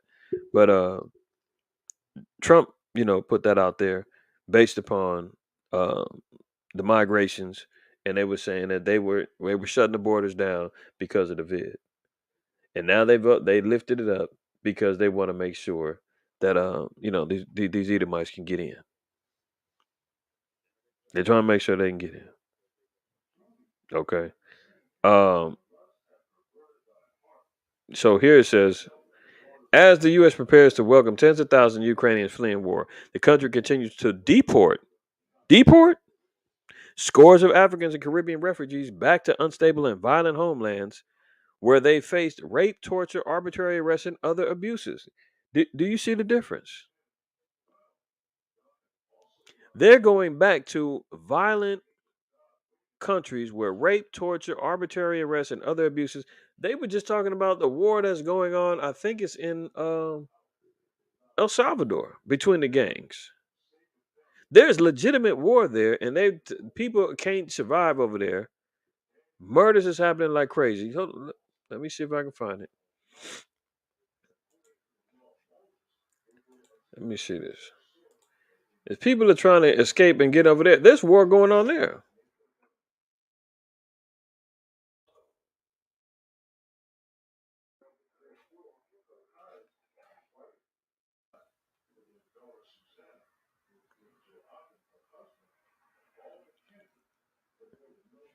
Look,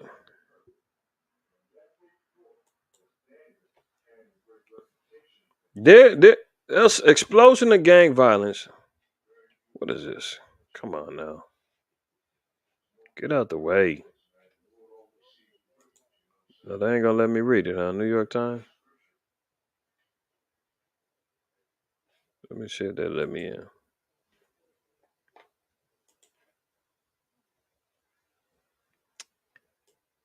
Man, get out of here. See? Explosion of gang violence grips El Salvador. Gangs went on a killing spree, gunning down anyone on the street. Anyone on the street. At least 62 were killed on Saturday, the deadliest day on record since the country's civil war ended 30 years ago. So this is at civil war level warfare going on there, right, in El Salvador. And there's people going on over there. People are going on over there trying to escape this war. And they telling them go back. Because you know what? Our poor little blonde haired, blue eyed Christian Ukrainian friends who are actually coming from a Nazi rooted country in their own right. Oh, we gotta let them over there first. You expect go back over there, man, and deal with being tortured, deal with the terror, deal with the drugs, deal with the rape, deal with all of that going on over there. The kidnapping. You can't come over here. El Salvador declared a state of emergency Sunday after gangs went on killing sprees on Saturday, randomly shooting street vendors, bus passengers, and market goers. It was the single bloodiest day in the country on record since the end of the Civil War 30 years ago. In the early hours of Sunday morning, El Salvador's parliament approved the emergency rule for 30 days, suspending some civil liberties guaranteed in the Constitution, loosening conditions for arrest, restricting free assembly, and allowing the government to intercept the communications of citizens. Look at that. They are pretty much martial law. They're martial law down there, and people trying to leave, and they saying no, go back. Look, when you got troops on the streets like this, you telling me you're not at war? But what are they telling them? As the U.S. prepares to welcome tens of thousands of Ukrainians fleeing war, they're more important. The country continues to deport scores of African and Caribbean refugees. I mean, let alone we see what's going on in Haiti. Haiti's completely collapsed. You got these cats coming from Central and West Africa trying to get on over here. They saying get out of here, go back. Going back to violent homelands where they face rape, torture, arbitrary arrest, and other abuses. Quote, they do not care about a black man, but the Negro's still going to try to come on over here, though. The Columbus, Ohio resident said, referring to the U.S. politicians, the difference is really clear. They know what is happening over there, and they have decided to close their eyes and ears. So they're already acknowledging that the bias is there. But meanwhile, these cats is running over here, bashing and trying to run with crosses and trying to figure out how they can sneak on in there and all of that. Does that make sense? Run into a place, man. He run into the mouth of the beast, man, where they don't care a damn thing about you. What? No, that ain't even a half. Shout out to whoever sent me this. I forgot who it was. I think it was UZO. But there's a video regarding this. This is disgusting. Literally. Hampton University, Historical Black College, HBCU. I'm going to read this to you. In so-called Chocolate City in D.C., this is how backwards a damn Negro is, man. Hampton University to offer free room, board, and tuition to Ukrainian and international students. You read that right. You read that right. Black college is going to give free room and board and tuition to some damn Ukrainian white folks and international students. Well, they put international students as if they're saying, "Oh, we're opening up for them Africans and the Indians that didn't get a chance to go to school." Well, they can't make it because they in camps. They wasn't let out of Ukraine. The white folks is the ones who they letting in over here. Remember that 100,000? They said they was waiting for them, and they had $1 billion waiting to spend on them. And these damn niggas that run Hampton University got the nerve to freaking open up their doors and their arms and offer free room and board and tuition to Ukrainians coming over here. Can you imagine?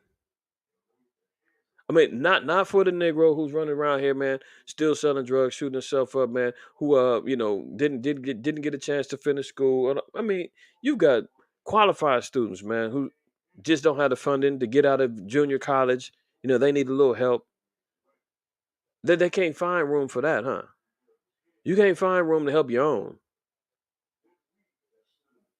Can't find no damn room to help you. See, this is the definition of self hate, man. It's like Job 9. Job 9:21. It says, though I were perfect, yet would I not know my soul, I would despise my life. I mean, that is the definition of self-hate in a nutshell. If you don't understand and know who you are, if you don't understand and know your history, your past, your culture, your language, you don't understand your connection with this word known as the Bible, you despise your life. Now here they are in one of the more prestigious HBCUs, historical black colleges, man, will bypass their own to open up their doors with free room and board and tuition for the summer for some Ukrainians that come over here, man. They come from a country who say they don't like niggas. Yeah. You seen the historical racism and the Nazi ties that they have and all of that. They've been dealing with refugee students from Africa and all of that since like the 60s. And there's been racial upheavals and all kind of problems going on over there.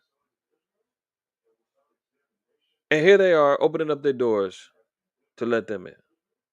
Even after all the viral videos that they seen how they was treating black folks over there, and Hampton University got the nerve to open up their doors and say, "Come on, white folks, everything's free. No, no, no, you niggas that need help, step aside. Boss need help. I mean, if this isn't Steven from Django on steroids, Uncle Ruckus to the max, I don't know what is." Hampton University offer free room and board and tuition to Ukrainian international students studying in Ukraine displaced by the ongoing. And this is not some. This is from Hampton. HU News. This is their publication. This isn't some blog. In a humanitarian effort to help those college students and families affected to the current conflict in Ukraine, Hampton University President Dr. William R. Harvey has announced that it will invite 50 to 100 Ukrainian and international college students presently studying in Ukraine to continue their education on HU's campus this summer. See, they try to mask it like, oh, international students. That means the Nigerians and the Negroes over there. We're opening doors for them. No, look who it said first. 50 to 100 Ukrainian. Oh, and well, hopefully we can find a couple of you Nigerians or whatever want to come over and or whoever they are, Cameroonians. You come on over and finish up your studies too. Maybe white folks get first dibs. International students presently studying in Ukraine to continue their education on HU's campus this summer. The collective Hampton University faculty, staff, and students are heartbroken because of the war-torn country of Ukraine. Huh? They're heartbroken, huh? They haven't solved the damn war-torn streets of DC yet. You're not heartbroken about that. You're not heartbroken about the war-torn streets of Chicago, L.A., Atlanta, Memphis, Louisiana. You're not heartbroken about that, huh? These niggas make me sick. This is ridiculous. They're heartbroken over white folks killing white folks, man. Historically, they've been beefing and going at it since 2014 or 2016. And their roots in racism have no business being part of the business of so-called Negroes, man. And here they are, bootlicking their ways, hoping that they can get some favor. I mean, have you been mourning over the fact that slow Biden reduced your damn grant money that he promised? Remember that? Remember, didn't he promise $45 billion and had to renege and dump back and said, actually, we're going to give you what was it, 1.7 billion, and we're going to make you scrap over it, all the colleges. Remember that I've already covered the stories about the dorms leaking plumbing, rats, all kind of madness going on over there. And here they are sitting back, still trying to. They ain't outraged about that, man. They not trying to get the white man to try to rectify what's going on over there with that. Only thing they're worried about is how they can go lick the boots of the damn white man and stick their nose up his ass even further. The collective Hampton University faculty, staff, and students are heartbroken because of the Give me the goddamn break, man.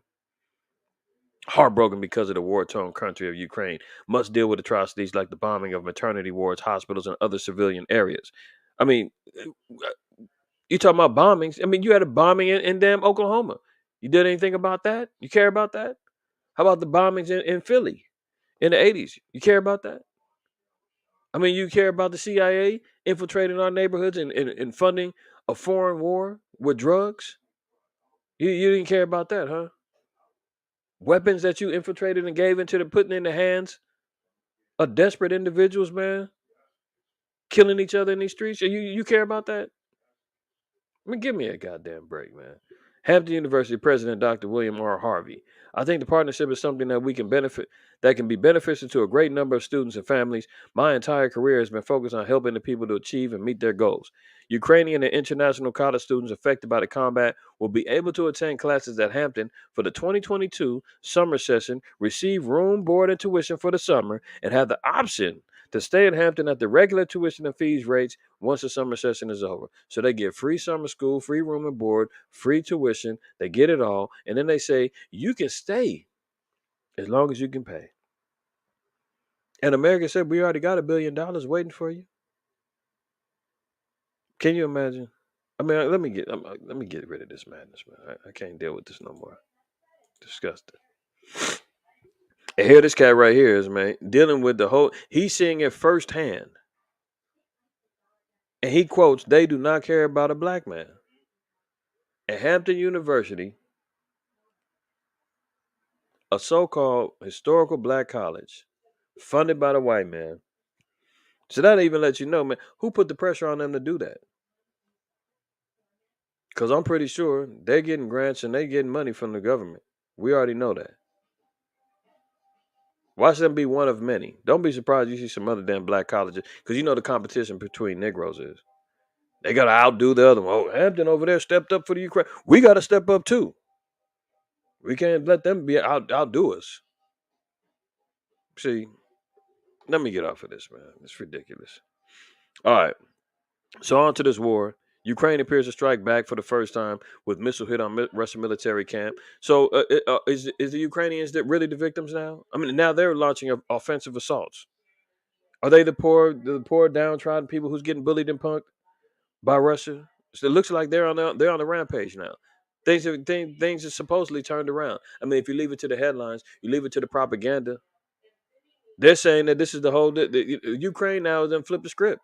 Now they're the aggressors. Ukrainian forces may have struck back inside Russia on Tuesday with their first significant shelling.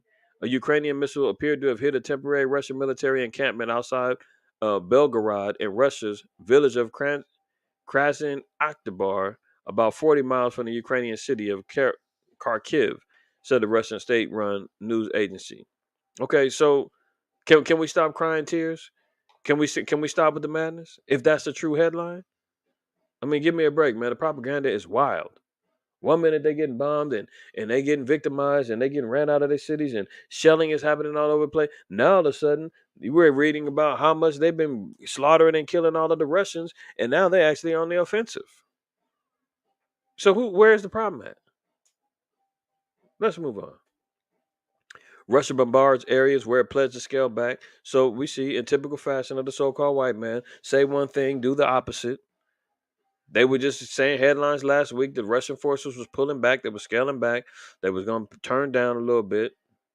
And now we're just seeing they come back and start bombing again. So who's really winning? And what's going on? Russian forces bombarded areas around Kiev and another city just hours after pledging to scale back operations in those zones to promote trust between the two sides, Ukrainian authorities said Wednesday. The shelling and intensified Russian attacks in other parts of the country tempered optimism about any progress in the talks aimed at ending the punishing war. So, if anybody's looking for an end to the war, they said that tempered any optimism about that. That's not happening. Oh, So the end is not near. Okay. And that's what many of our people sitting back saying, hopefully this ain't it. Hopefully this ain't the real deal. Hopefully, well, listen, it's looking that way. It's looking that way. Stay tuned. Be prepared. Fast and prayer. Okay. Um, Ukrainian President Volodymyr Zelensky said he stressed in a conversation with U.S. President Joe Biden that the war is at a quote turning point and renewed his longstanding request for more help to resist the Russian invasion. See, it's at a turning point. They're on the offensive, and he's saying, "Give us more. Give us more." So the more aggressive that he's getting, the more that the EU and the UN and NATO and America keeps funding, keeps sending down high power weapons and everything else, so that they can continue on, putting the smackdown on Russia. I can only imagine that the Russians gonna push the panic button and say, "The hell with it." There's no salvage in this place. They're trying to tactically bomb and do what they need to do to still have a remaining city left so that they can go ahead and convert it back into Russian territory. But they may just say, you know what, the hell with it. Blow this whole thing up. So let's move on. See, if we really are fighting for freedom and in defense of democracy together, then we have a right to demand help in this difficult turning point. Tanks, aircraft, artillery systems, freedom should be armed, no worse than tyranny. Zelensky said in his nightly video address to the nation, which he delivered standing in the dark outside the dimly lit presidential offices in Kiev. He thanked the U.S. for an additional $500 million in aid that was announced Wednesday. So they're getting money, they're getting weapons, they're getting it all. They're getting the headlines, they're getting the propaganda, they're getting the wag the dog moments, they're getting it all. Let's move on.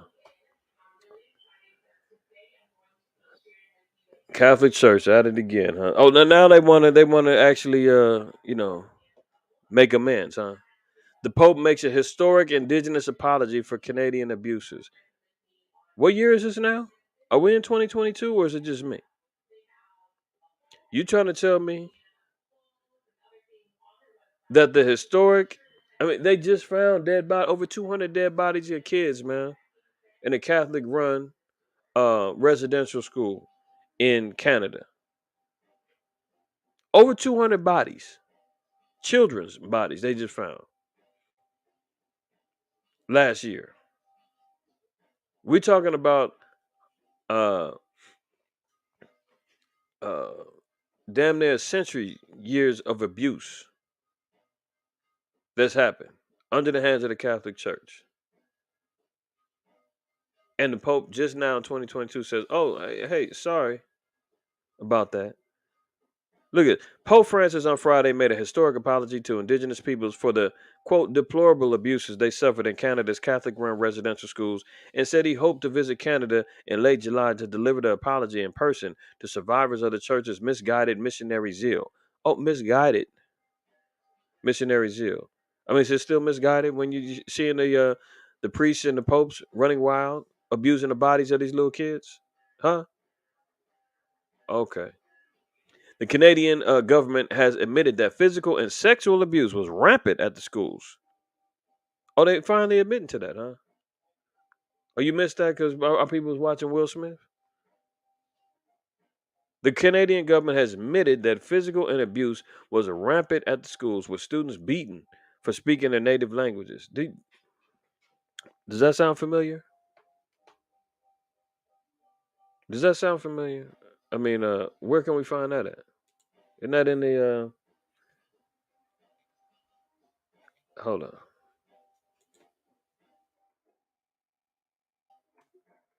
on. Um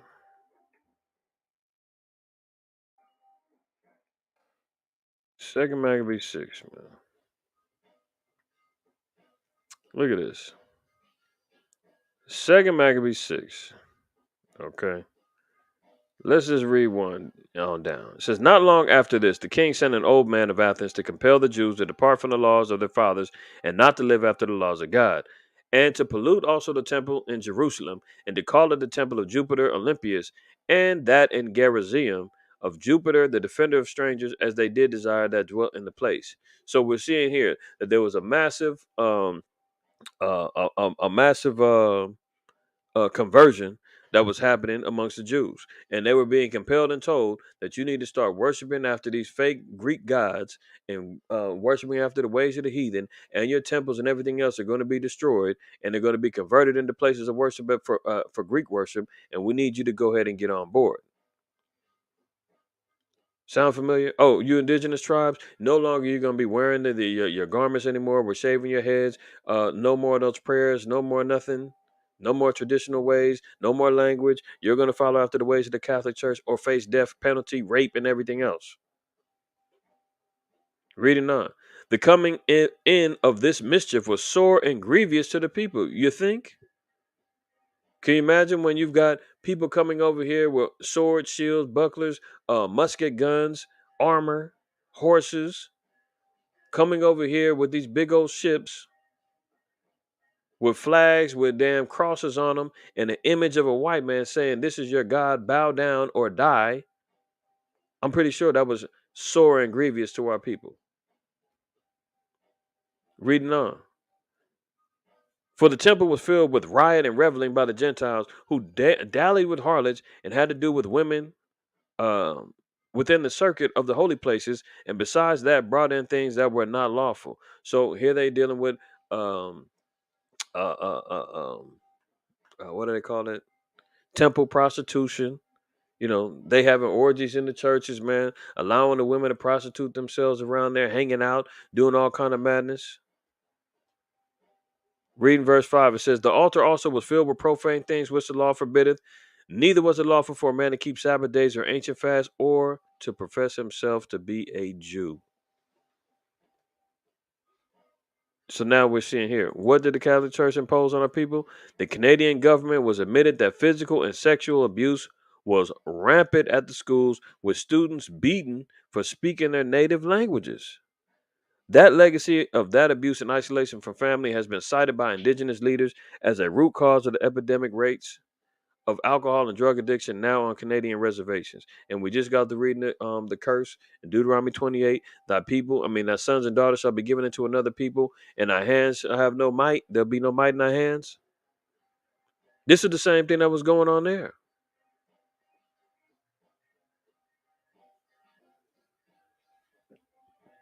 Reading on, it says Francis begged forgiveness. Yeah, right, begged. Give me a break, man. Break the bank of that damn Vatican bank. You got plenty of money over there. How about break bread? Give some of the reparations back. You gonna do that? No, you ain't gonna do that. Francis begged forgiveness during an audience with dozens of members of the Métis, Inuit, and First Nations communities who came to Rome seeking a papal apology and commitment from the Catholic Church to repair the damage. Did you hear that? It wasn't voluntary. They went to Rome to beg or to ask for an apology. First Nations communities. That's an organization of the Canadian tribes that's doing their job, trying to do their thing to fight for injustices or whatnot. So, a couple dozen of them take a trip over to Rome, seeking an apology from the Pope. And what's he do? Oh yeah, I'll give it to you, and hopefully I'll be able to come over there and apologize in person. So, how did he apologize when they was there? Because if you see up here, it says he hoped to come to Canada in late July to deliver the apology in person. Did they not see him in person when they went there? Who did they talk to? Did he do it by Zoom? I mean, what? Okay.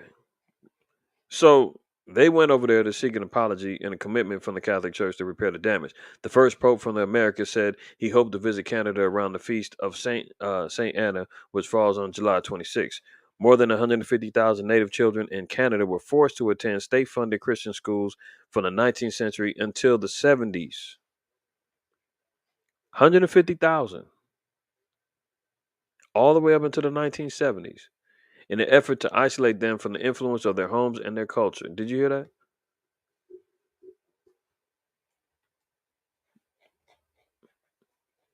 Did you hear what the reason was? What was the reason? Psalms 83. For lo, thine enemies make a tumult, and they that hate thee have lifted up the head.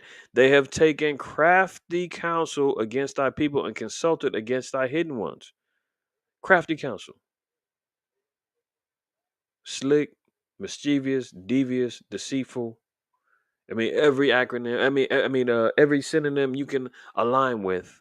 Crafty is how they formulated the plan to build up a system that was going to be directed against the children of Israel. Verse 4 is this is it. They have said, come and let us cut them off from being a nation, that the name of Israel may be no more in remembrance. I'm not saying that they were remembering that there was Israel.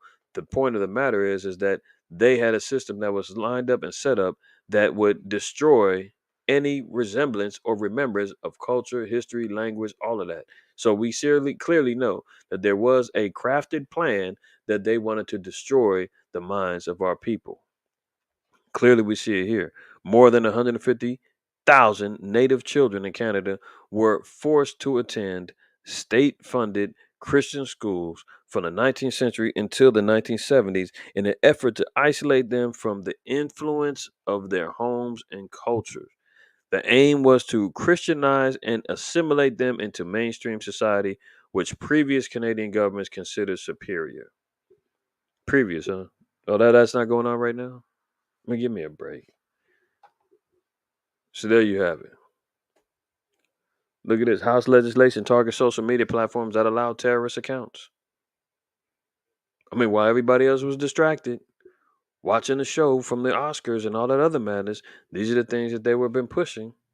And this is from that same cat that was talking about um uh uh uh the government, in his White House, his political cronies man having orgies and doing coke. He instituted this. This is his thing. A new piece of House legislation would mandate that social media platforms remove terrorist organizations and their supporters or face a $50,000 fine for every infraction. What does that mean? That means that when we talk about in Amos 8 about there being a famine of the word, I know many of our brothers and sisters, man, are dependent upon social media to get their word, to get their daily bread, to get that information, that knowledge, and to get they are working on trying to shut this down, to shut us out. $50,000 fine. So can you imagine? For every Israelite camp, for every brother that's out there teaching, for every sister that's out there doing inspirational things to keep our sisters off of the poles and everything else, that they say $50,000 for every account, or delete them. That's what they basically want. The No Publicity for Terrorists Act, spearheaded by Republican Madison Cawthorn, that's the same cat that was in a wheelchair talking about orgies and coke, is a bid by Republican lawmakers to crack down on the use of social media by terrorist sympathizers, groups, and countries known to promote extremist organizations. Big tech is scared to death of a MAGA reemergence in America. They know they won't win the argument on a policy or politics, so they have removed, to silence, deplatform, and ban prominent conservative choices, including President Donald Trump. Cawthorn toward the Washington Free Beacon. It shows their outrageous bias.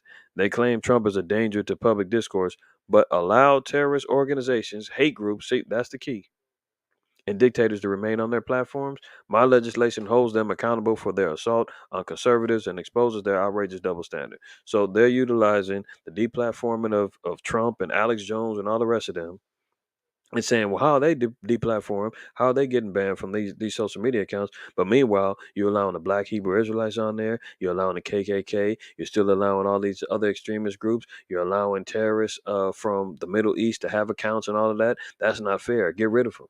And we already know that they've already deemed they even got the damn the acronym now, BHIs. I used to see that. I'm saying, what is BHI? It's Black Hebrew Israelites. So we've already been categorized just like they do BLM and BHI. They've already got that. So here we go. The move to deplatform hate groups, which they've already demonized us as. It doesn't matter if you're putting out there. I know some camps make sure they classify. We're not a hate group. We're not. They don't give a damn. The reputation has already been established. The categorization is already established. They've already acknowledged saying that being a black identity extremist, that's a category within itself as part of a hate group. The BHIs were categorized as hate groups. They ultimately, if they get this passed, is going to lead towards deplatforming us of having the ability to be on social media platforms.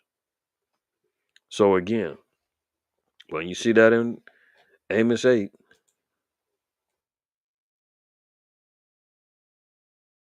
8 and 11, behold, the days come, saith the Lord God, that I will send a famine in the land, not a famine of bread. That's already we've already experiencing that. The next part of the famine is not a famine of bread, nor a famine, Shalaki, nor a thirst for water, but of hearing the words of the Lord. These are the type of things that they trying to shuffle through legislation real quick, while Jake's is too busy worrying about which housewife is going to slap the next one. This is the ones that, while we're, so caught up in not necessarily saying that it's not a bad thing. I mean, we're definitely looking at, how am I going to get to work this week? The gas money and all that. These are all legitimate concerns, but these are all things that they rearing off the distractions just in order so that they can slide in things like this. So sooner or later, this is going to pass. If it isn't this legislation, if they don't pass his, they might throw this out just because he's exposing the dirty secrets that's going on over there in the White House. Somebody else is going to rise up and take the reins and say, you know what? Even though he was over here talking about us in our little orgies and our coke parties, we shut that down. But somebody else is going to take it and get it forwarded and approved. So they're already acknowledging, man. They want to deplatform Jake's, man, as fast as they can to stop this word from going out. So just be prepared for that. All right. Israel on high security military alert after a week of terror attacks. This was going on while people was still caught up in the distraction of the Smith drama. Israel got hit up, right? Israel plans to bolster its army and police presence in sensitive areas as it prepares for further terrorist attack, including Gaza rockets, following a deadly spat of shooting and stabbing incidents that claimed 11 lives in the last week. Some 1,000 additional IDF soldiers will be posted to the West Bank and the Gaza border. Public Security Minister Omer Barlev announced the immediate recruitment of 300 border police officers and urged the public to volunteer for the civil guard. So they're doing the same thing like they did over there in the Ukraine. They're telling anybody publicly, if you got a gun license, arm up and hit the streets because terrorism has hit Israel, and they're looking at another war going on over there on the streets right now.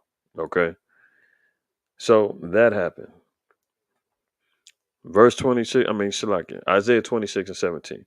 It says, like as a woman with child that draweth near, the time of her delivery is in pain, and crieth out in her pain. So have we been in the sight of the Lord. So we're seeing about the delivery. We're seeing about how the contractions and how the delivery process is going for the children of Israel, man. Just as soon as you think, oh, this is it. Okay, can we catch our breath from that? Okay, we haven't caught our breath from the vid yet. We haven't caught our breath from the famine yet. We haven't caught our breath yet from the economic collapse. We haven't caught our breath yet from the wars. We haven't caught our breath yet from the border crisis. We haven't caught. See, something is constantly happening every minute, every minute, every minute, every minute. Just when you think, oh, the only war we want to talk about is the one that's going on with the Ukrainians and the Russians. Oh, all of a sudden now there's some terror attacks is happening over there in Israel. So here we got more contractions happening, more things going down, more every minute something's going to be happening, and it's not going to let up. We got to be spiritually prepared. We got to be mentally prepared. We got to be locked in with our power, man. That's the only way we're going to survive this thing.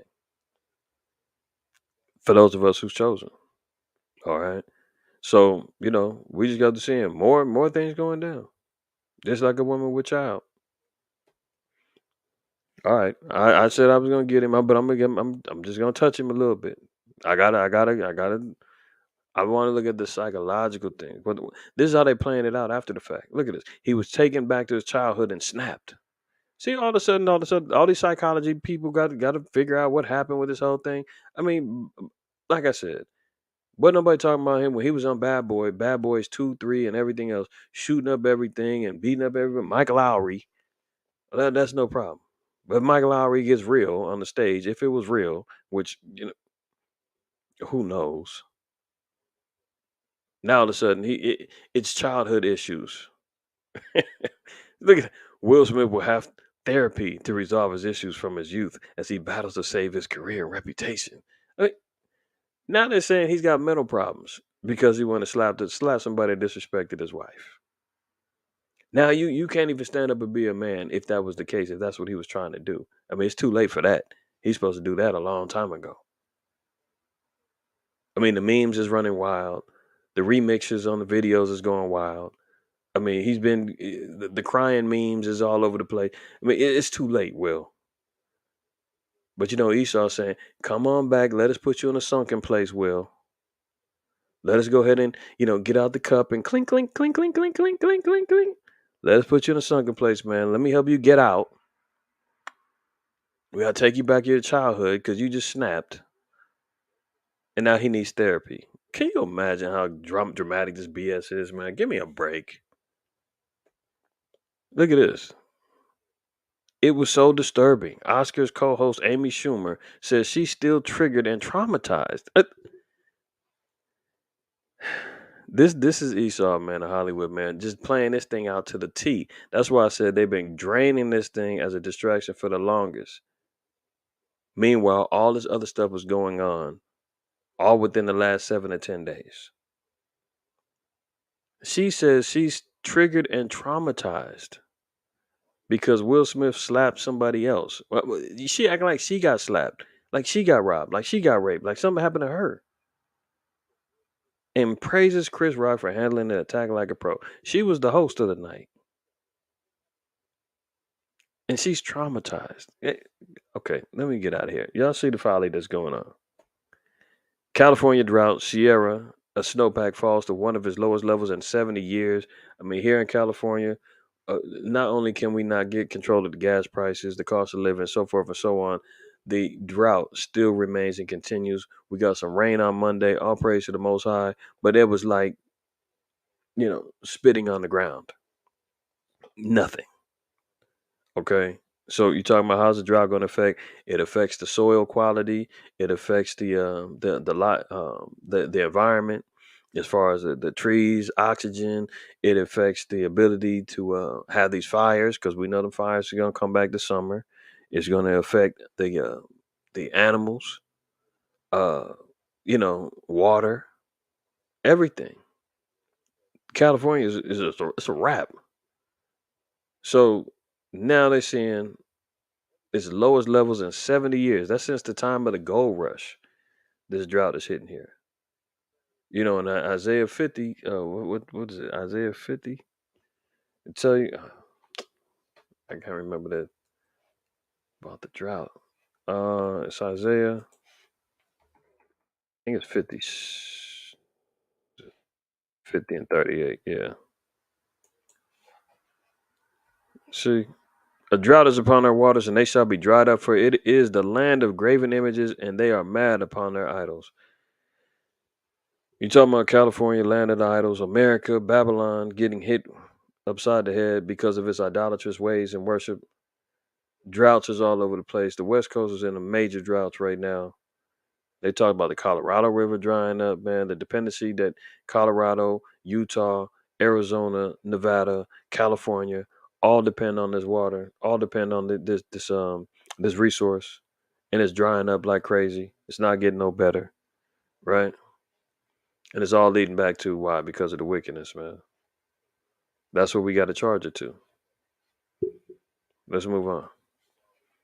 Oh, Jen Psaki, she's planning to leave the White House this spring for MSNBC gig. Well, we know what that means. That's just going to be another talking head that's going to promote slow Biden and his policies, try to pick up the morale.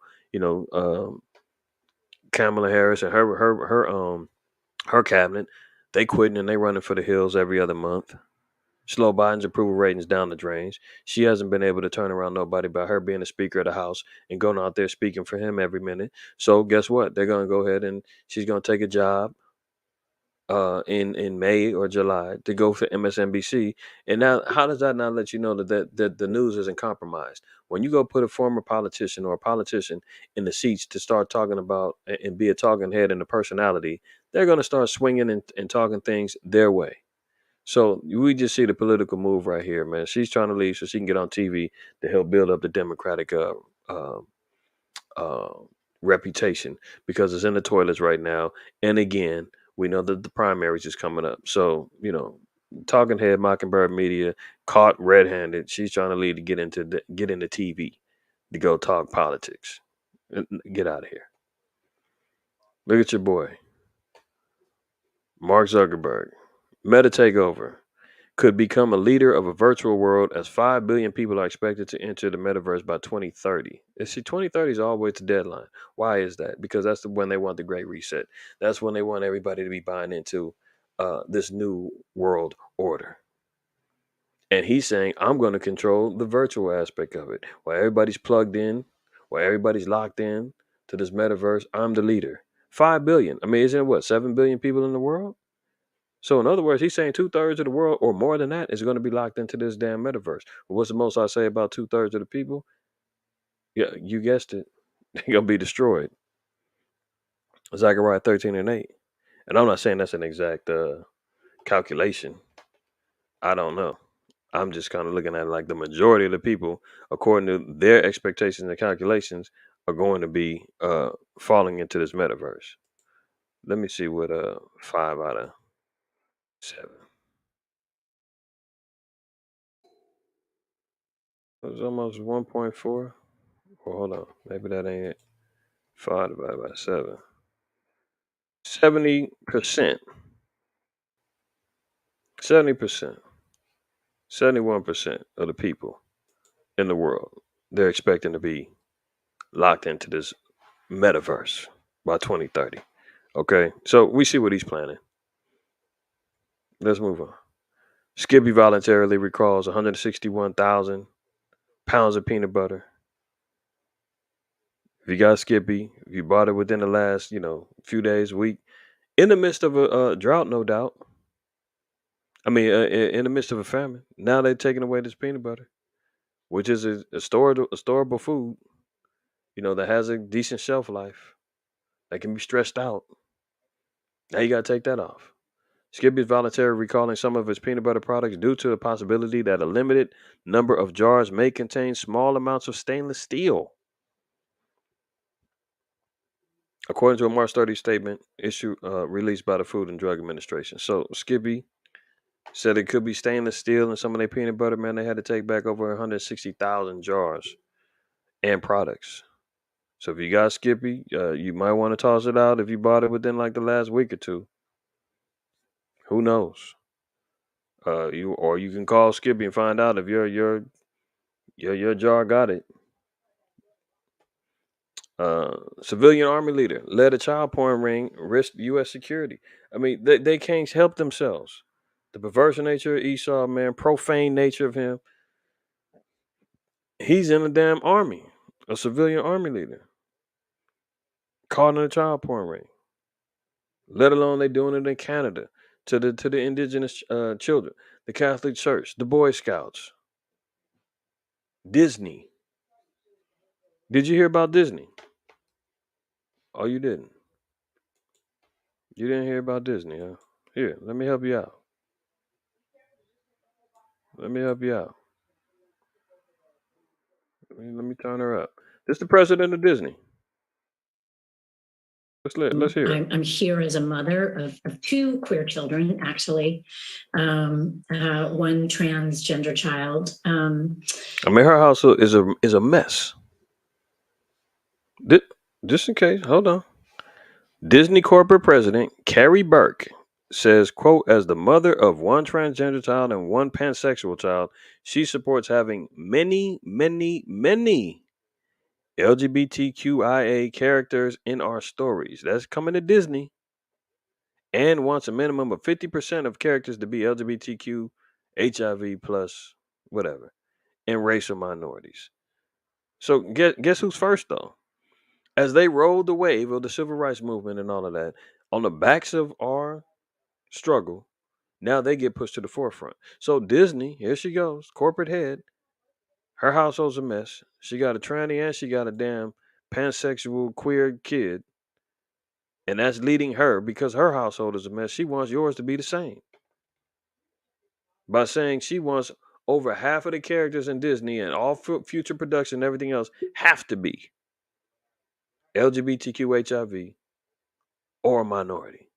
I mean, you basically are putting us on the same level as them. Are you crazy? Let me let her go. Let me let her go.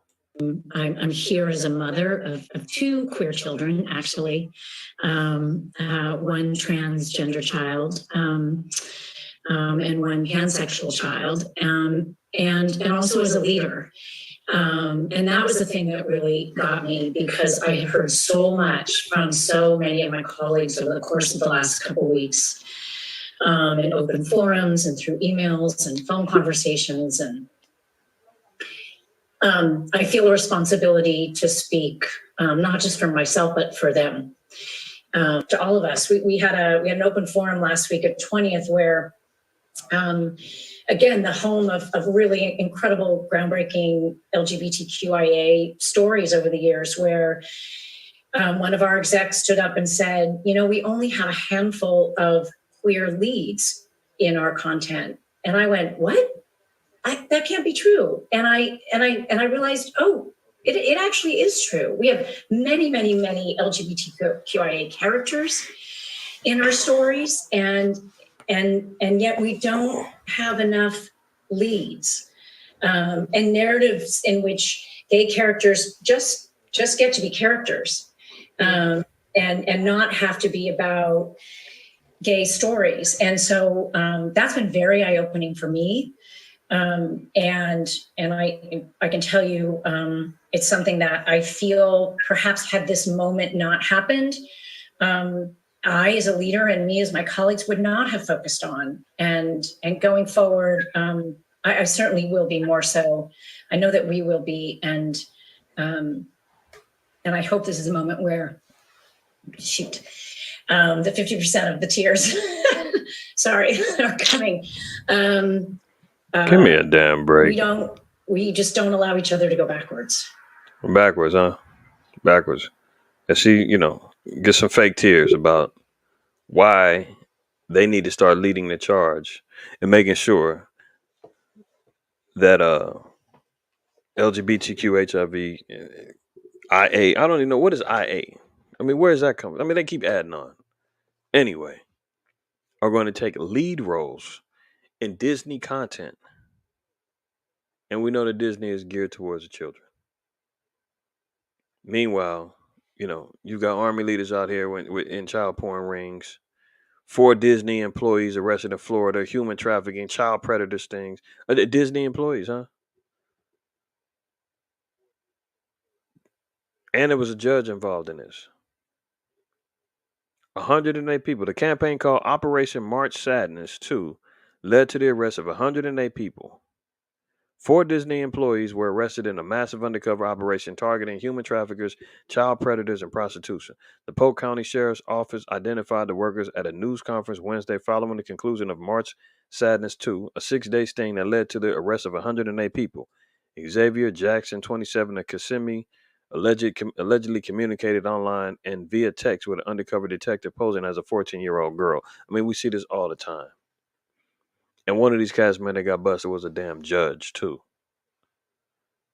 Oh, well, Disney says we need to take control. We got to make sure that not only are you got pedos all over the damn place running wild, you're going to sexualize the children. You're going to introduce them to,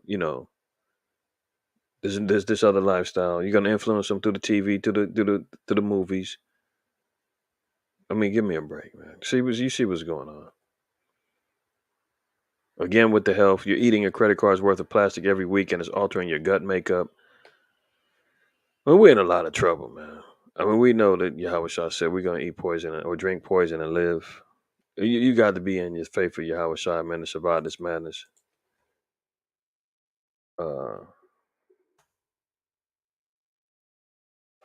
St. Mark, I believe. Uh,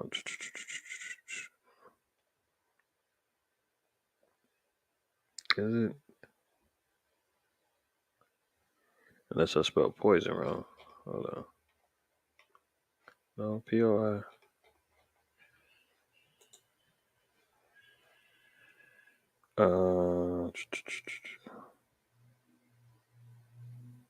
Let me find that scripture.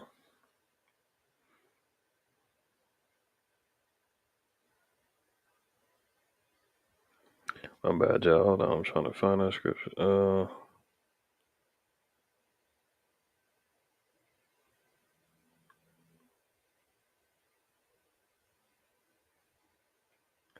If I'm missing it, somebody throw it in the chat. But I'm trying to find that scripture where Yahweh said we're going to drink poison and live. I could have sworn it was in Mark.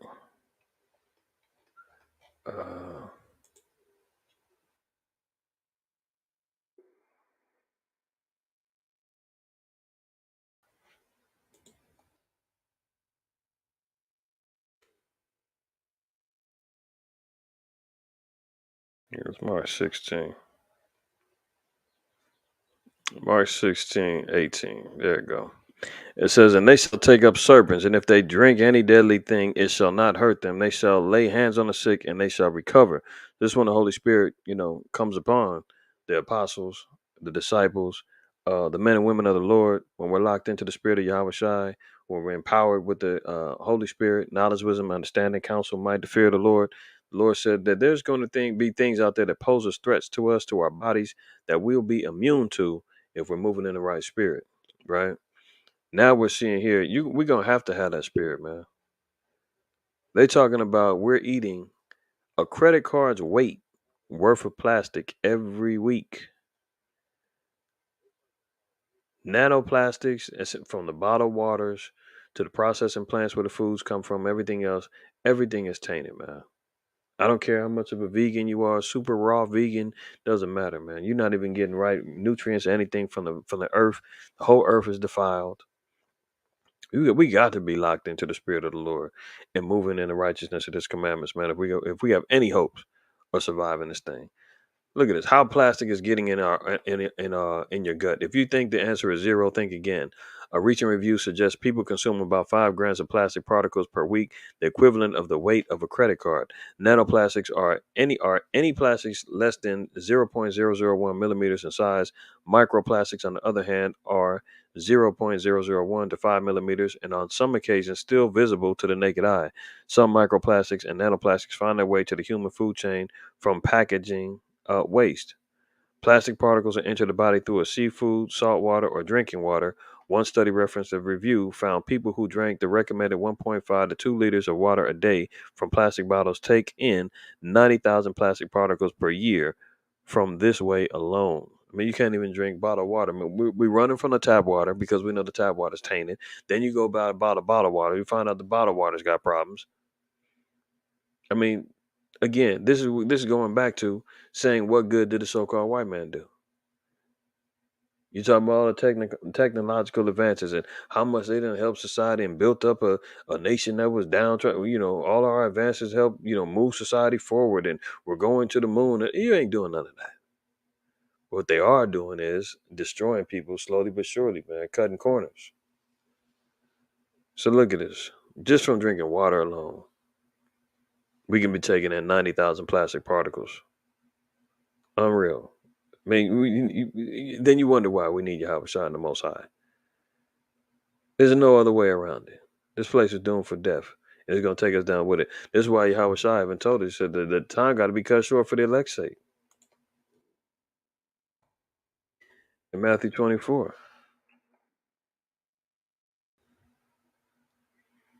When you leave it in the hands of the so-called white man, he's going to destroy everything and himself.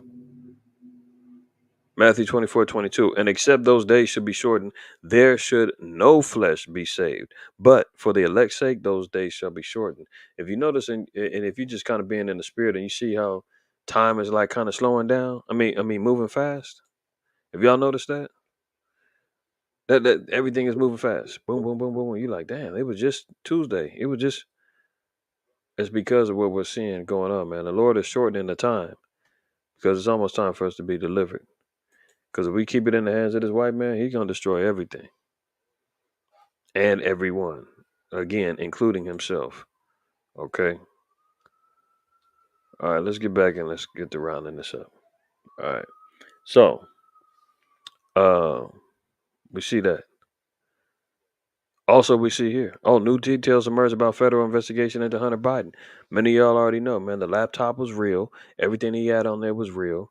You know, he's getting investigated for money laundering, violating taxes, foreign lobbying laws, all kind of madness. And remember, I played the video with him and slow Biden and Trump. And Trump said, he said, man, your son Hunter, he had no job until you got in the office. Now he's making millions off of Ukraine and off of China and everything else. And slow Biden said, that's a lie. That's a lie. No, it wasn't a lie. They hung up Rudy Giuliani for saying there was stuff on the laptop that he seen. Man, they ran him through the mud, told him he was a liar, he was a fool. Now all of a sudden, guess what? It's all real. All the corruption was real. All of the madness that he was into real. The prostitutes, the crack, all of that was real. And now they got to investigate. Now they're on his head. You know, his baby mama then turned around on him and said, "Yeah, the dude's no good." So look, the federal investigation into Hunter Biden's business practices is broader than previously known. Oh, now it's broader than previously known, broader than previously denied, broader than they was trying to shut it down as just lies and all of that because they needed to get slow Biden into office. Remember, they say they shut down any talk about that until after the elections. They got recordings of him talking about how we got to kick down 10% to the big man. The big man is slow Biden. So Biden got money up off of it. I mean, we talking complete corruption, man. The Biden family is straight up crooks. Again, this guy is a career politician, been in politics over 45 years. So he knows how the game goes. You understand? And his son ain't no different. Raised up the same way. Crack pipe in one hand, harlot in the other hand. Getting money illegally. And these cats, man, still move on as if nothing happened. So the investigation is underway, with multiple sources telling CBS News the probe is exploring whether the younger Biden and his associates violated tax, money laundering, and foreign lobbying laws. This guy was in bed with the Chinese, the Ukrainians, and who else was it? And Russia. He got money from all three. And then you wonder why there's such an investment going on with America and their involvement with these particular countries. They've been getting money. And they said that these particular assets and money that he was getting, it compromised uh, communications with America and China. In other words, he provided a way for China to get intel on America by taking some of this money. But that's a story for another day. Let's move on. So again, Esau again exposed on more lies. As much as they shut down everybody, they deplatformed damn Trump for talking about all this stuff. Told him he was full of and cancel him. Now all of a sudden they coming out saying, "Oh, actually it was true." Same way they did with Fauci, same way they do with Slow Biden. All of them, man, all damn liars. And then when it comes out that they get busted, now all of a sudden they want to start talking about oh yeah, well we're investigating. Actually, it was true. Oops. Let's move on. U.S. Congress passes bill to make lynching a federal hate crime. Really? Isn't it a little late for that? Isn't it a little late? Again, this is another damn ploy by the Democrats and slow Biden trying to pacify the people. You know, only during election times do they want to talk about reparations, do they want to talk about making wrongs right. After the elections, they ain't talking about niggas no more. Remember Ice Cube talking about the black financial contract or whatever. He want to talk about black dollars, where the black money going to, and he was gonna sit down with Biden and Trump and it. What happened to that? I mean, every time, oh yeah, it's election time. We'll listen to you niggas. Once you get us in, shut up. We ain't talking no more. Oh, so now here we talking primaries. Slow Biden went out there and finally signed a damn congressional bill to make lynching a federal hate crime. Why did it take so long to at least acknowledge that? Can you imagine? It's 2022 and they just now talking about lynching is a federal hate crime. Before that, it was not a federal hate crime. Senate unanimously approves legislation to federally ban lynching. You finally had to federally ban it in 2022. A weapon of racial terror against black people. Really? That's supposed to pacify you? That's supposed to make things okay now, huh? 2022, he finally saying that was wrong. But you can't tell the Christian church that. You can't tell these urban apologists that. You can't bring up lynchings and hangings. You can't go to Deuteronomy 28 and I think it's 66. Because they say Deuteronomy 28 can be used to identify you as being an Israelite. Oh, that came and went. Well, how about this then? Deuteronomy 28, what is it? 60, I want to say 66. Let me see.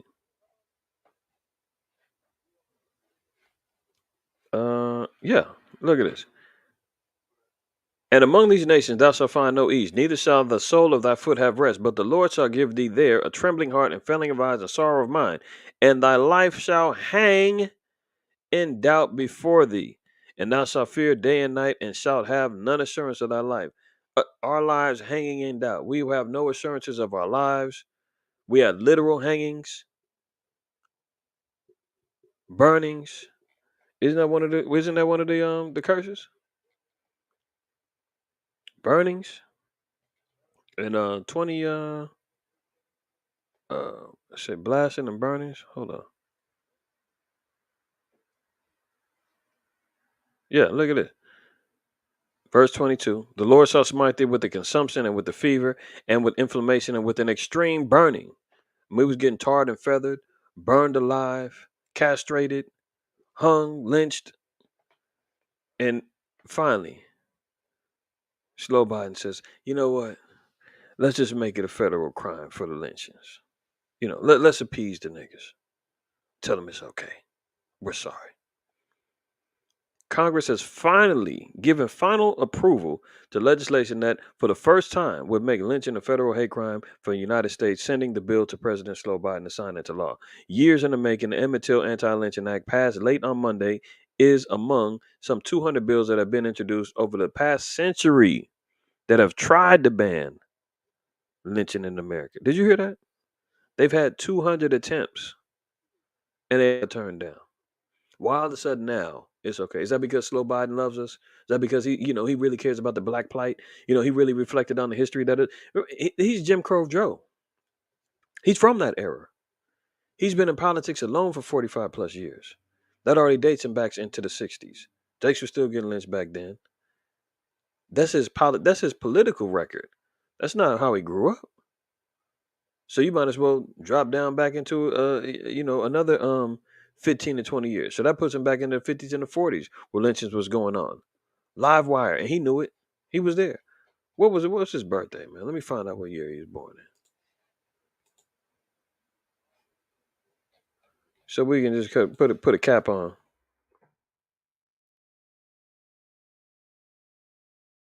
Let's put a cap on him. Let's find out when he was born.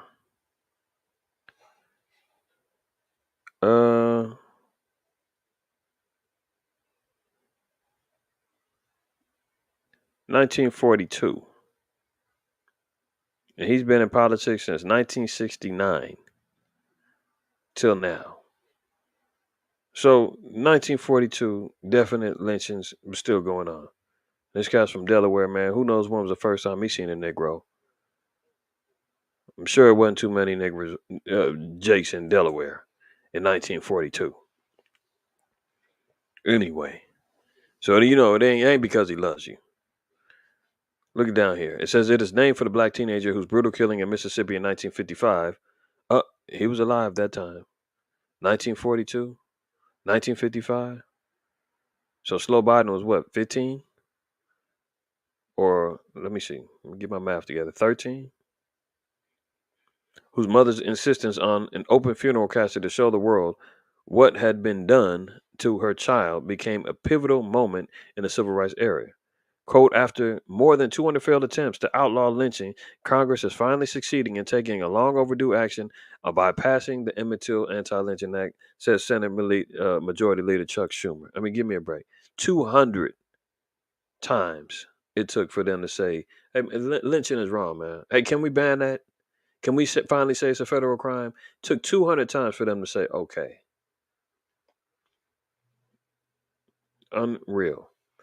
See, here we go. They want to talk. They want to talk reparations again. It's election time. Oh, so we'll talk reparations.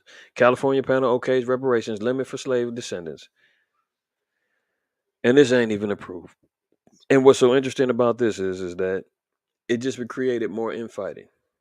There's no money even on the table, but now they got to sit back and say, well, who's supposed to get it? Who's entitled to get it? Oh, if you say you're a descendant of slave, well, we're gonna have to put you through our system and say, go through a census registry that goes back to like 1865, 1864. And if your descendants aren't listed on the on the registry, it's assumed that they was a slave because they wasn't part of the census. Oh, if we do find it on there, you wasn't a slave.